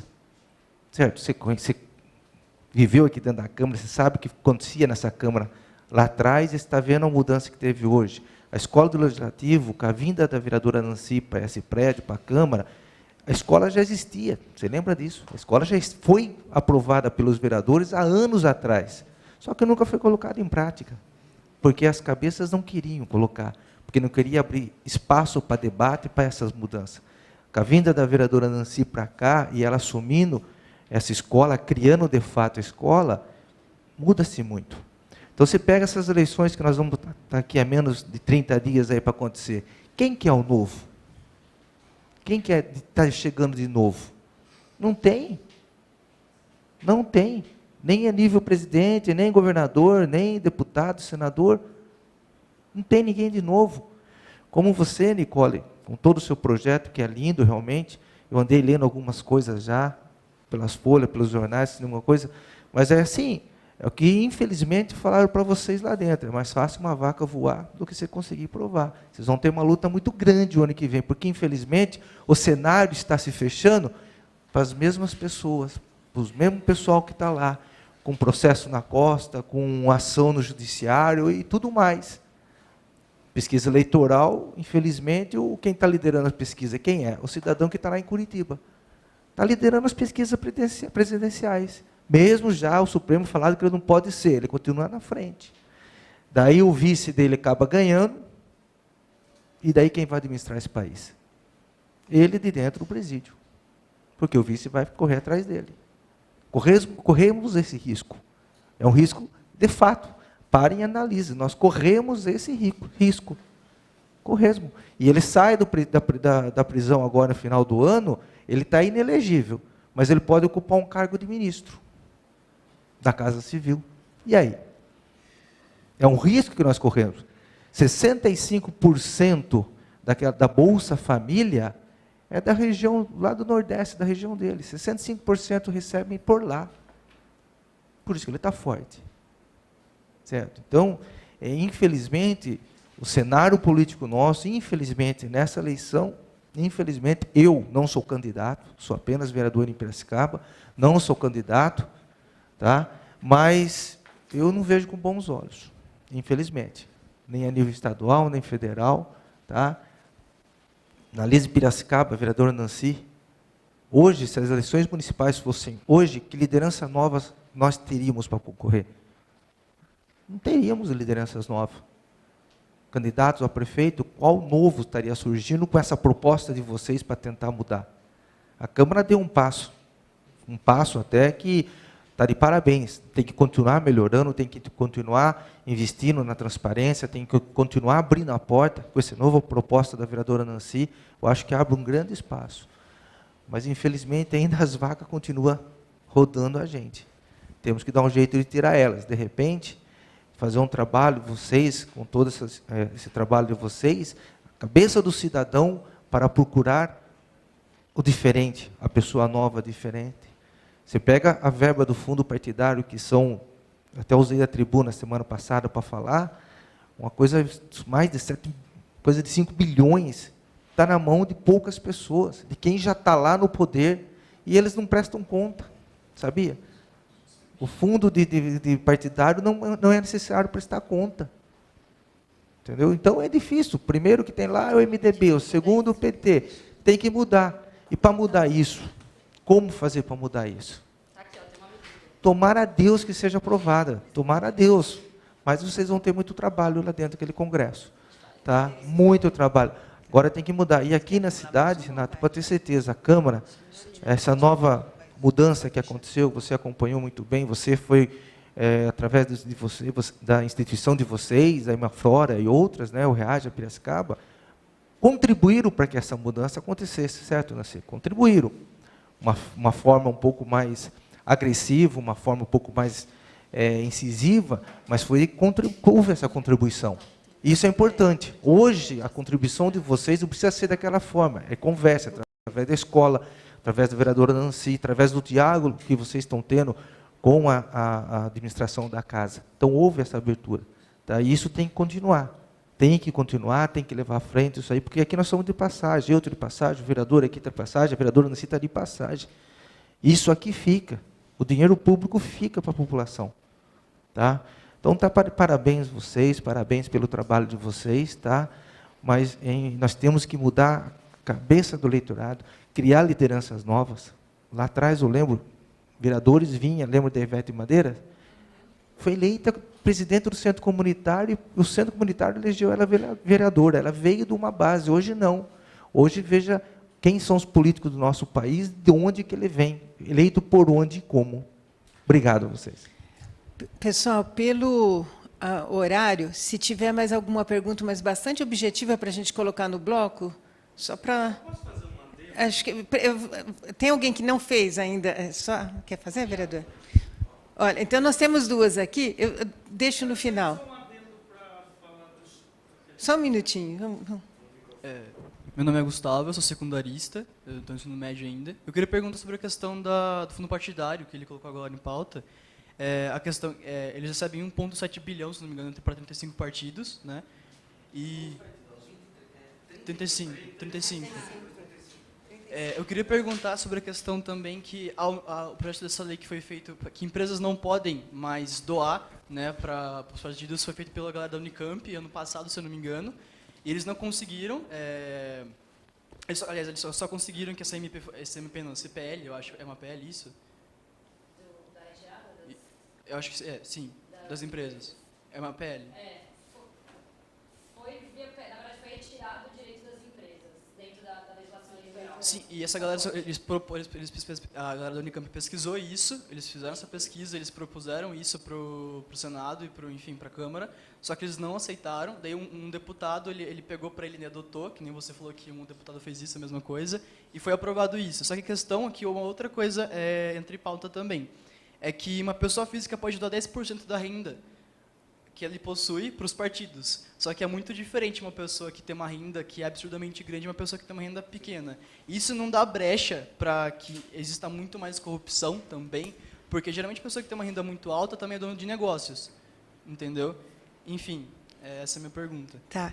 Gustavo, só por causa do horário, eu vou passar para o vereador, você faz o seu adendo muito rapidinho, e eu anotei aqui porque tá puxado aqui, Vamos lá, mas eu anotei, vamos lá. Boa tarde a todos, eu sou o Walter, sou vereador em Água de São Pedro. Eu acompanho um tempo a Nancy aí, né? Estou até querendo levar esse trabalho para a Água de São Pedro e talvez multiplicar, parabéns.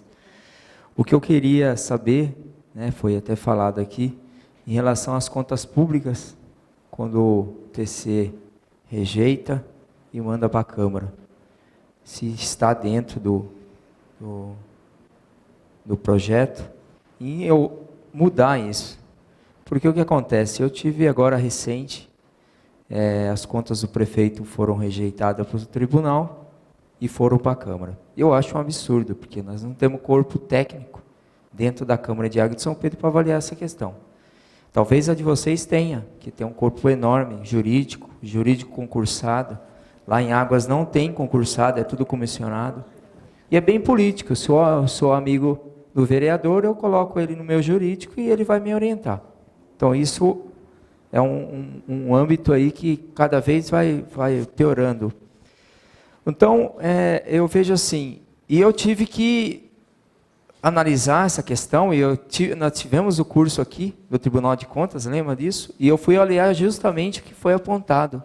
Vai no final do relatório e vai estudar, que ali você vai entender essa questão. Então, eu não sou nem advogado, fui lá, verifiquei, constatei e votei conforme o tribunal. Qual que é a minha pergunta? Dentro dessa PL, existe uma forma de não ter mais essa mudança, mudar isso, em vez de vir, rejeitou o tribunal, rejeitou, pronto, o prefeito vai se defender lá. Não levar para a Câmara analisar as contas para ela dar um parecer. Porque o que acontece? Nos últimos 20 anos na Câmara de Água de São Pedro, a maioria das contas rejeitadas pelo tribunal, e não é pouco, a Câmara aprovou. Então, o que aconteceu?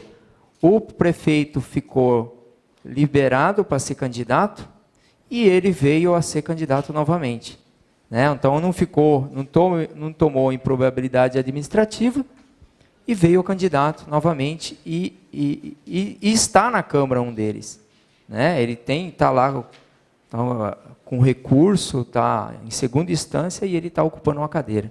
Então, essa é Walter. a questão. Bem rapidinho essa observação, aí eu vou passar para eles.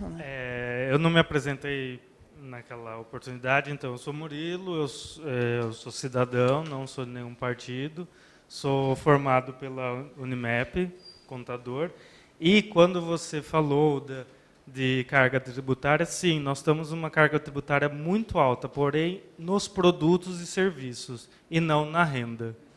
Como foi mencionado por eles, seria no patrimônio, nos debêntures, nas distribuições de lucros. Esses, sim, deveriam ser super taxados, e não o medicamento que a gente precisa do dia a dia, ou a comida. E um outro adendo também comentando é do Teatro Losso Neto, que já foram gastos 2.287.000 e tralalá, e parece que não foi feito nada nesses 5 anos. Então, eu sei que a gente dá a cara a tapa aqui, a gente pode ser até perseguido lá fora, já divulguei nas redes sociais o seu projeto, Nicole está de parabéns. Parabéns pela escola legislativa, não tinha conhecimento, não sei como chegou ao meu conhecimento, se foi um e-mail, se foi pelo Facebook. Então, gostaria de agradecer, e é isso, né? Por que de um orçamento tão grande, sendo que meu avô é pedreiro, meu sogro é engenheiro, e a gente fala que dava para ter construído outro teatro em Piracicaba, além daquele shopping parado lá na Unimep. Tá, gente, dá para fazer uns 10 cursos aqui, só dessas observações. Então, quem responde primeiro? Olha, tem aqui da Cláudia. Ela fala sobre a corrupção privada, a polarização e a carga tributária. E você, se algum tema E o Gilmar fala dos governantes antigos, dessa questão da renovação, principalmente. Vamos parar por aqui? Vamos lá. Uau, vamos lá. Eu vou tentar sumarizar, a gente tem pouco tempo e me coloco à disposição para o que não for coberto aqui e coloco o Renato à disposição localmente, presencialmente, aqui em Piracicaba também, que é nosso parceiro que está aqui. Sobre o setor... Calma aí, que eu fiz várias marcações na resposta de vocês. O Renato está me zoando já desde ontem, que eu ando com isso aqui. É porque tem várias respostas mesmo, não são respostas finais, mas estão aqui. Sobre o setor privado, a gente sempre brinca, o setor privado, a corrupção tem um lado da oferta e da procura, né? Então, a gente tem uma mão ali do setor privado, a gente brinca que a oferta da corrupção envolvendo o setor público vem dali. E não à toa, a gente tem aqui 1, 2, 3, 4, 6 medidas em um bloco exclusivamente dedicado sobre anticorrupção no setor privado, porque é um setor que tem sua responsabilidade, sim. A responsabilidade do setor privado não... tira a responsabilidade também do setor público, do que ocorre no setor público, né, em termos de corrupção, mas tem diversas medidas aqui em termos de integridade, de responsabilização, não só da tipificação, vai muito além do que eu falei, sobre o setor privado. E que também não deve ser demonizado da forma como a gente, né, muitas vezes acaba demonizando, o setor público é responsável, a percepção da corrupção, e da mesma forma do setor privado, porque a gente tem, sim, belíssimas iniciativas dentro dessa área, mas é um setor muito resistente à transparência também, que durante muito tempo carregou o discurso de proteção, não posso divulgar algumas informações, a questão de concorrência, discursos que aos poucos a gente foi quebrando e mostrando como, na verdade, a sociedade ganha implementando algumas questões de transparência, compliance, etc., dentro do setor privado. Então, ele não está imune. Ouso dizer que nem todas as empresas gostaram tanto das propostas aqui, algumas mais, algumas menos, mas muitas participaram e tem um bloco aqui pensando sobre isso. Eu já estou um pouco perdida. Nicole, é isso mesmo. Ela falou da corrupção privada, aí fala da polarização, mas você pode deixar alguma por Renata aqui também. Não, essa eu acho que dá para fazer um gancho. Não é ruim, não, pelo contrário, né? O que a gente falou ontem e a gente repete hoje, o ruim é a forma que a pauta da corrupção é capturada pelos dois lados, com discursos autoritários, com discursos que fogem, ou discursos populistas, tirando da pauta da corrupção a legitimidade, a forma do debate onde ela tem que estar. E quando a gente fala unidos contra a corrupção, não é vamos ser amigos, esqueçam as diferenças, deem as mãos e vamos nos unir, não. Somos diferentes, sim, reconhecemos essas diferenças são fundamentais, mas ou minimamente para algumas pautas, e quando a gente fala de corrupção, a gente olha para o mesmo lado, não lado, né? Olha na mesma direção, de olha, vamos pressionar o Congresso, isso aqui é importante, ou a gente fica num debate polarizado hoje que não quer se conhecer, não quer sequer conversar, como é o exemplo claro que você deu com a vereadora, com a Nancy. Então, que minimamente não quer ter diálogo, diálogos de respeito, diálogos que amadurecem. Eu comentava agora há pouco com o Renato como, durante essa campanha Unidos contra a Corrupção, eu tenho quebrado até preconceitos, assim, né, de debates A e B fantástico de corrupção em todos os lados. Eu falo, pô, olha que bonito como é que quando a gente consegue dialogar e avançar. Então, a Unidos contra a Corrupção provoca isso, né? Essa polarização extrema, radical e que não dialoga, né? É isso que a gente quer quebrar, que o diálogo seja feito minimamente de forma qualificada e num debate que a gente consiga avançar. Nem sempre é possível, mas a gente busca minimamente que seja. A Transparência Nacional não debate, não avalia casos individuais, como alguns colocados pelo vereador, e eu vou discordar porque eu estou muito otimista, e se precisar a gente vai fazer 70 vacas voarem, como a gente falou ontem. Tem movimentos de renovação política fortíssimos que estão pelo Brasil afora, infelizmente com muito mais força no Rio e São Paulo. A gente tem que sair desse eixo Rio-São Paulo, é um desafio como tudo nesse país. Mas a gente tem aí movimentos de renovação brilhantes, né, de todas as diretrizes, visões.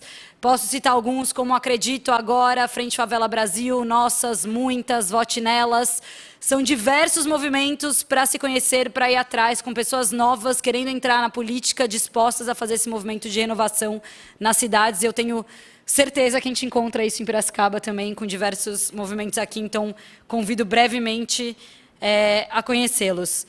É Gustavo? Gustavo. O Gustavo falou da doação das empresas. Exato. Gustavo, a gente tem aqui dentro do bloco, deixa eu até olhar qual o número dele, é no bloco de medidas anticorrupção para eleições e partidos políticos, é o bloco 4.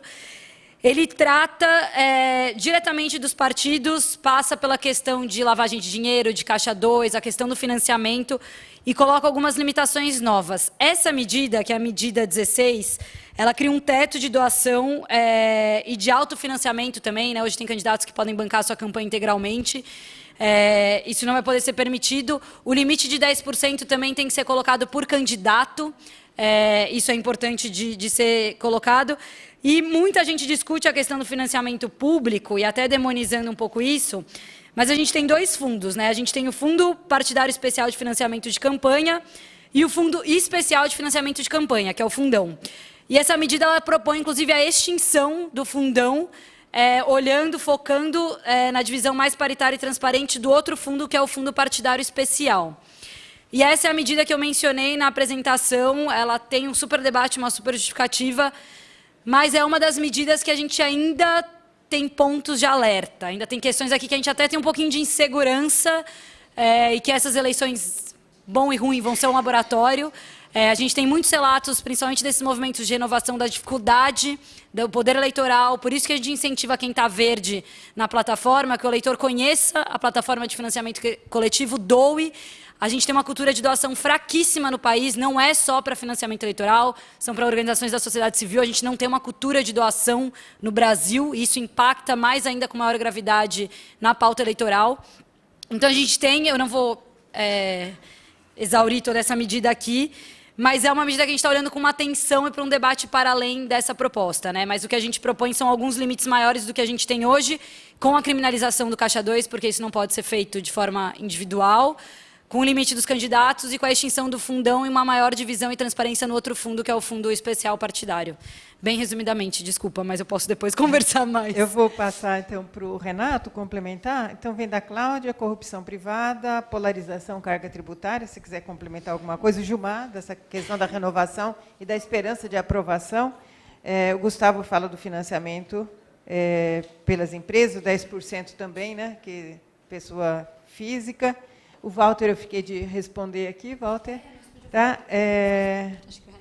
E acho que foi mais aí complementação, né, nesse sentido. Bom, acho que alguns comentários, né, que a Nicole já abordou bem. Primeiro, em relação ao Gilmar, concordo muito, Gilmar, renovar especialmente as mentalidades, né? Não necessariamente são pessoas novas que chegam no poder com novas mentalidades, né? Isso acontece muito, é muito bom. E acho que a Câmara ela é um exemplo de mudança, né? Porque hoje existe uma demanda da sociedade de participar mais, né? Às vezes ela chega de uma forma mais dura, às vezes chega no diálogo, e as instituições elas podem reagir se fechando a essa demanda ou se abrindo a essa demanda, né? Quando ela se abre a essa demanda, a gente cria espaços como esse, né? Quando a gente se fecha a essas demandas, a gente põe grade na Câmara, coloca paredões entre o plenário e a sociedade. Então, acho que isso que precisa, né, esses paradigmas que precisam ser colocados e é onde a gente segue. O risco sempre é de retrocesso, né? E eu acho que quando a gente vai avançando, o retrocesso é sempre possível, porque democracia não é linear, mas é mais difícil. É difícil para uma próxima presidência da Câmara, mesa diretora, fechar a escola do Legislativo. Certamente vai ter uma reação grande da sociedade. É impossível? Nada é impossível. São processos sociais, processos políticos. Mas se conquistou um espaço por quem está aqui dentro e com apoio da sociedade, que o retrocesso tem um custo político, né? Então, acho que é nesse balanço, né? Como é que é o balanço do busão e no gingado da sanfona, né? Que a gente vai, volta, mas tenta não retroceder, né? Na medida do possível. A nossa expectativa enquanto sociedade é que a Câmara continue avançando. Vai ter uma eleição de mesa diretora, a gente espera que a nova mesa continue com essa linha, independente de quem esteja na escola também, consolide esse trabalho. Enfim. Eu acho que a polarização, Cláudia, a nossa sociedade ela é diversa. Democracia é isso, né? É debate, é divergência. Se a gente for discutir Bolsa Família, né, que o Gilmar trouxe, ele trouxe a opinião dele, vão ter outras opiniões. Se a gente for discutir questões de costumes, né, casamento entre pessoas do mesmo sexo, descriminalização das drogas, vai ter uma diversidade. Se a gente for discutir se o Estado deve intervir mais ou menos na economia. Então, a polarização nesse sentido de debate público entre visões distintas, ela é muito bem-vinda, né? O que tem que ser é com civilidade. O debate pode ser duro, não acho que tem que ser um debate, não precisa fazer uma ciranda aqui, todo mundo dá a mão. Pode ter também, né? Mas assim, o debate pode ser duro, mas ele tem que ser respeitoso, ele tem que...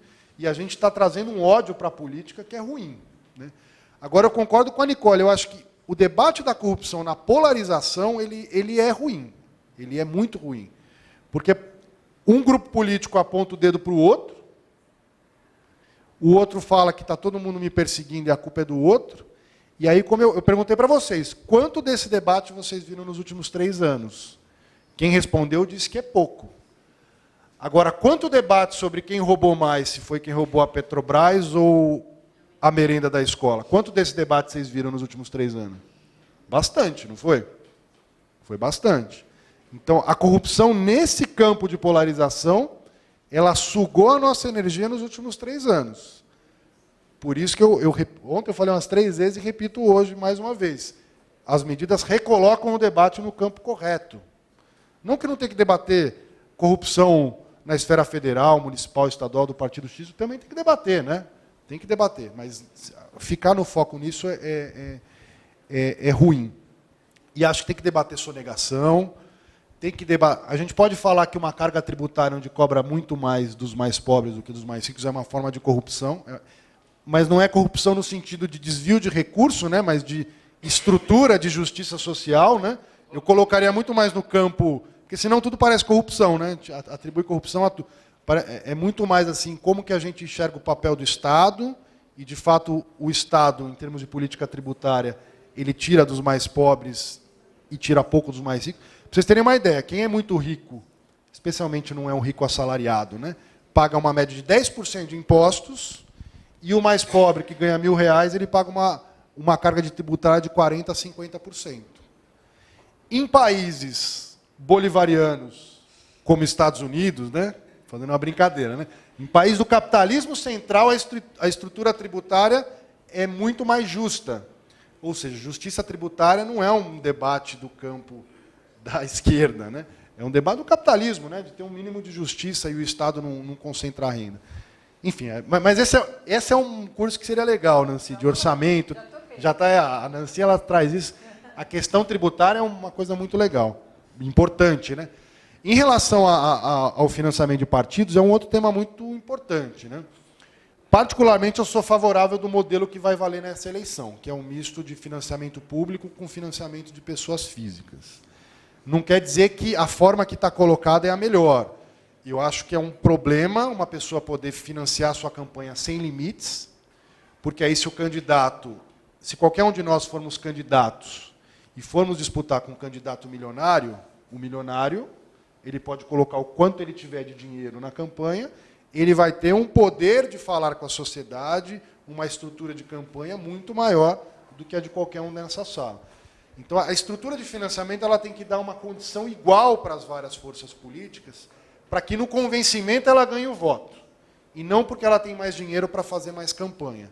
Então, a proibição do financiamento empresarial tentou corrigir isso, porque quem tinha mais acesso ao poder econômico, ou quem se corrompia ao poder econômico, que vários dos problemas de corrupção estão associados a financiamento de campanha, tinha mais possibilidade de ser eleito. Então, tirar o financiamento empresarial foi importante. Agora, o financiamento de pessoa física sem limites é ruim, e o financiamento público, que parte é público, sem transparência, sem critérios de distribuição, é ruim também. Então, não é porque eu sou a favor do financiamento público que tem que ser de qualquer jeito, com qualquer critério. Então, o debate é complexo, né? Mas eu acho que a gente tem que avançar na transparência, nos critérios de distribuição. Os partidos mais tradicionais foram muito rápidos para concentrar o dinheiro neles e não permitir que novos partidos da direita e da esquerda estão à míngua, então tem pouco recurso para eles tentarem renovar um pouco o sistema partidário, né? Enfim, mas também reforma política é um debate que é muito interessante e vai longe. Por isso que o debate é complexo, né? E a gente tem que ter muito cuidado com os salvadores da pátria que querem resolver no grito, porque o debate ele passa por essas várias decisões que têm opiniões distintas, que podem não dar certo. A gente vai testar esse modelo de financiamento agora. A gente vai saber se ele funcionou. Talvez nem nessa eleição, né? Precisa testar um pouco o modelo, talvez a gente volte. Enfim. Então, assim, essa é a dor e a delícia da democracia, né? A gente vai no balanço, vai acertando, errando, indo e voltando. O que importa é que no horizonte temporal a gente avance, né? Por mais que alguns retrocessos às vezes aconteçam. Bom, antes de...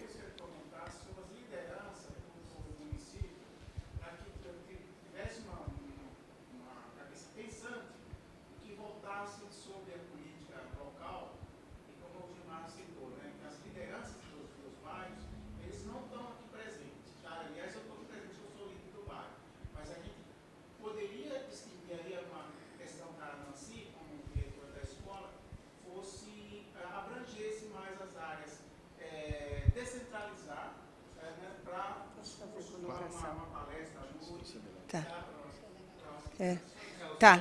Acho que só para a gente, por causa do horário, né? Eles têm compromisso. Eu estou achando que não está funcionando. Mas é o seguinte, antes de fazer agradecimentos, vocês me permitirem, mediar não é para ficar comentando, mas eu não vou aguentar sem alguns comentários, responder a pergunta do Walter, e eu entendo perfeitamente que quando eu conversei com o pessoal de Águas de São Pedro, e tem outros municípios também, eles têm lá, eles não têm assessoria. Eles são vereadores, não têm assessores. Tem um advogado, tem uma secretária, compartilhada entre todos, e normalmente colocado pelo prefeito dentro da Câmara. Tá? Então, a gente vê isso em vários municípios. E o que eu queria, acho que, firmar, é muita coisa, mas eu vou tentar ser pontual, até porque não é meu papel aqui. Eu acho que tudo muda com a sociedade. Tá? A questão do espaço político, dos políticos, gente, é assim, é pressão popular, não tem vontade política. A vontade política nasce da pressão da sociedade. E aí a gente tem que investir muito no institucional, muito nas pessoas. Quando o Renato perguntou se tem muito ou pouco debate, eu acho que tem muito, só que está fechado em núcleos. Está vindo um debate, você acabou, Nicole, aí comentando de várias instituições, vários espaços, com uma força, eu estou em vários desses grupos, vocês devem estar também, é uma força de debate incrível. E assim, direito, centro, esquerda, para trás, para frente, não tem.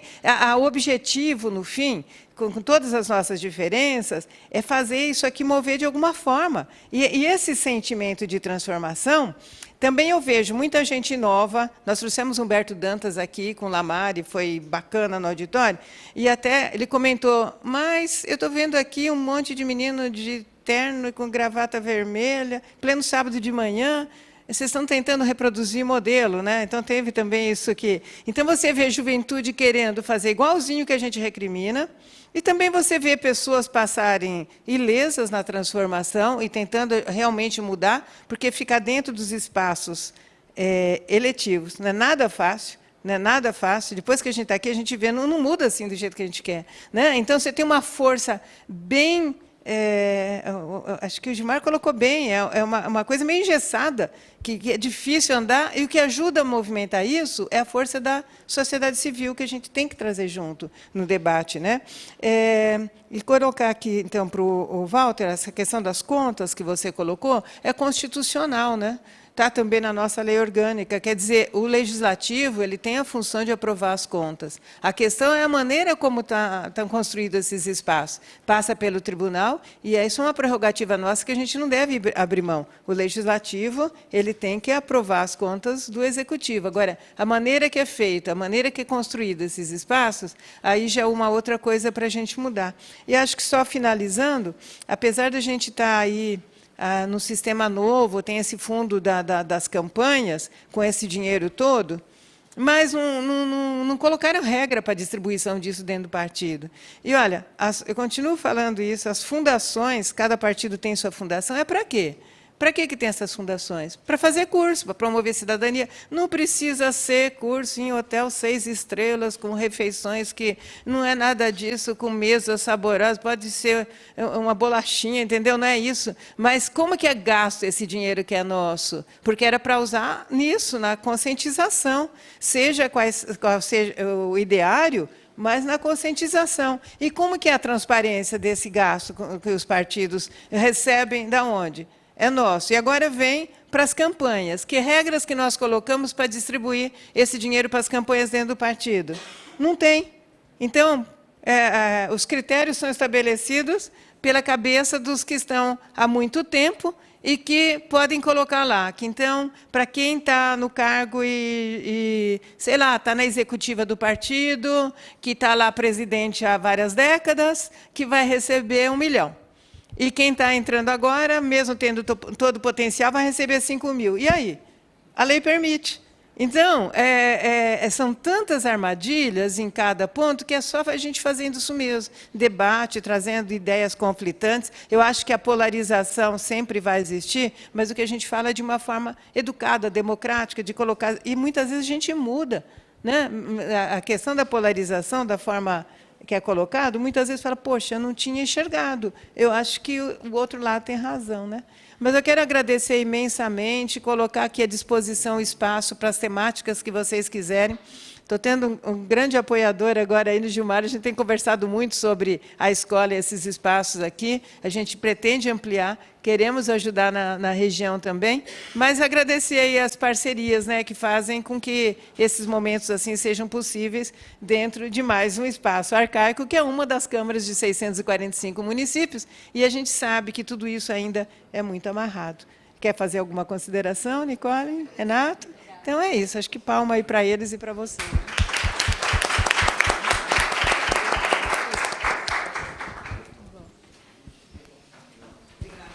Obrigada a você. Adorei. Você sabe que eu estou lá na África, Mulheres do Brasil, no África. Elas por elas, é um monte de... Eu acho que está fervendo a coisa. É só deixar sair, né?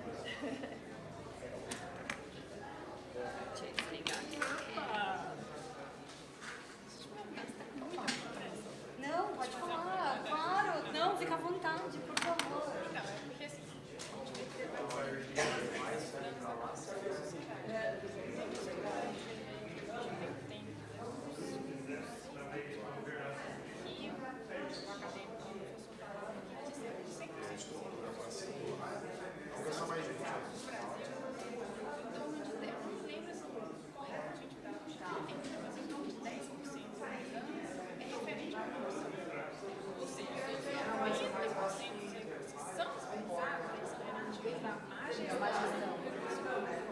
Aí,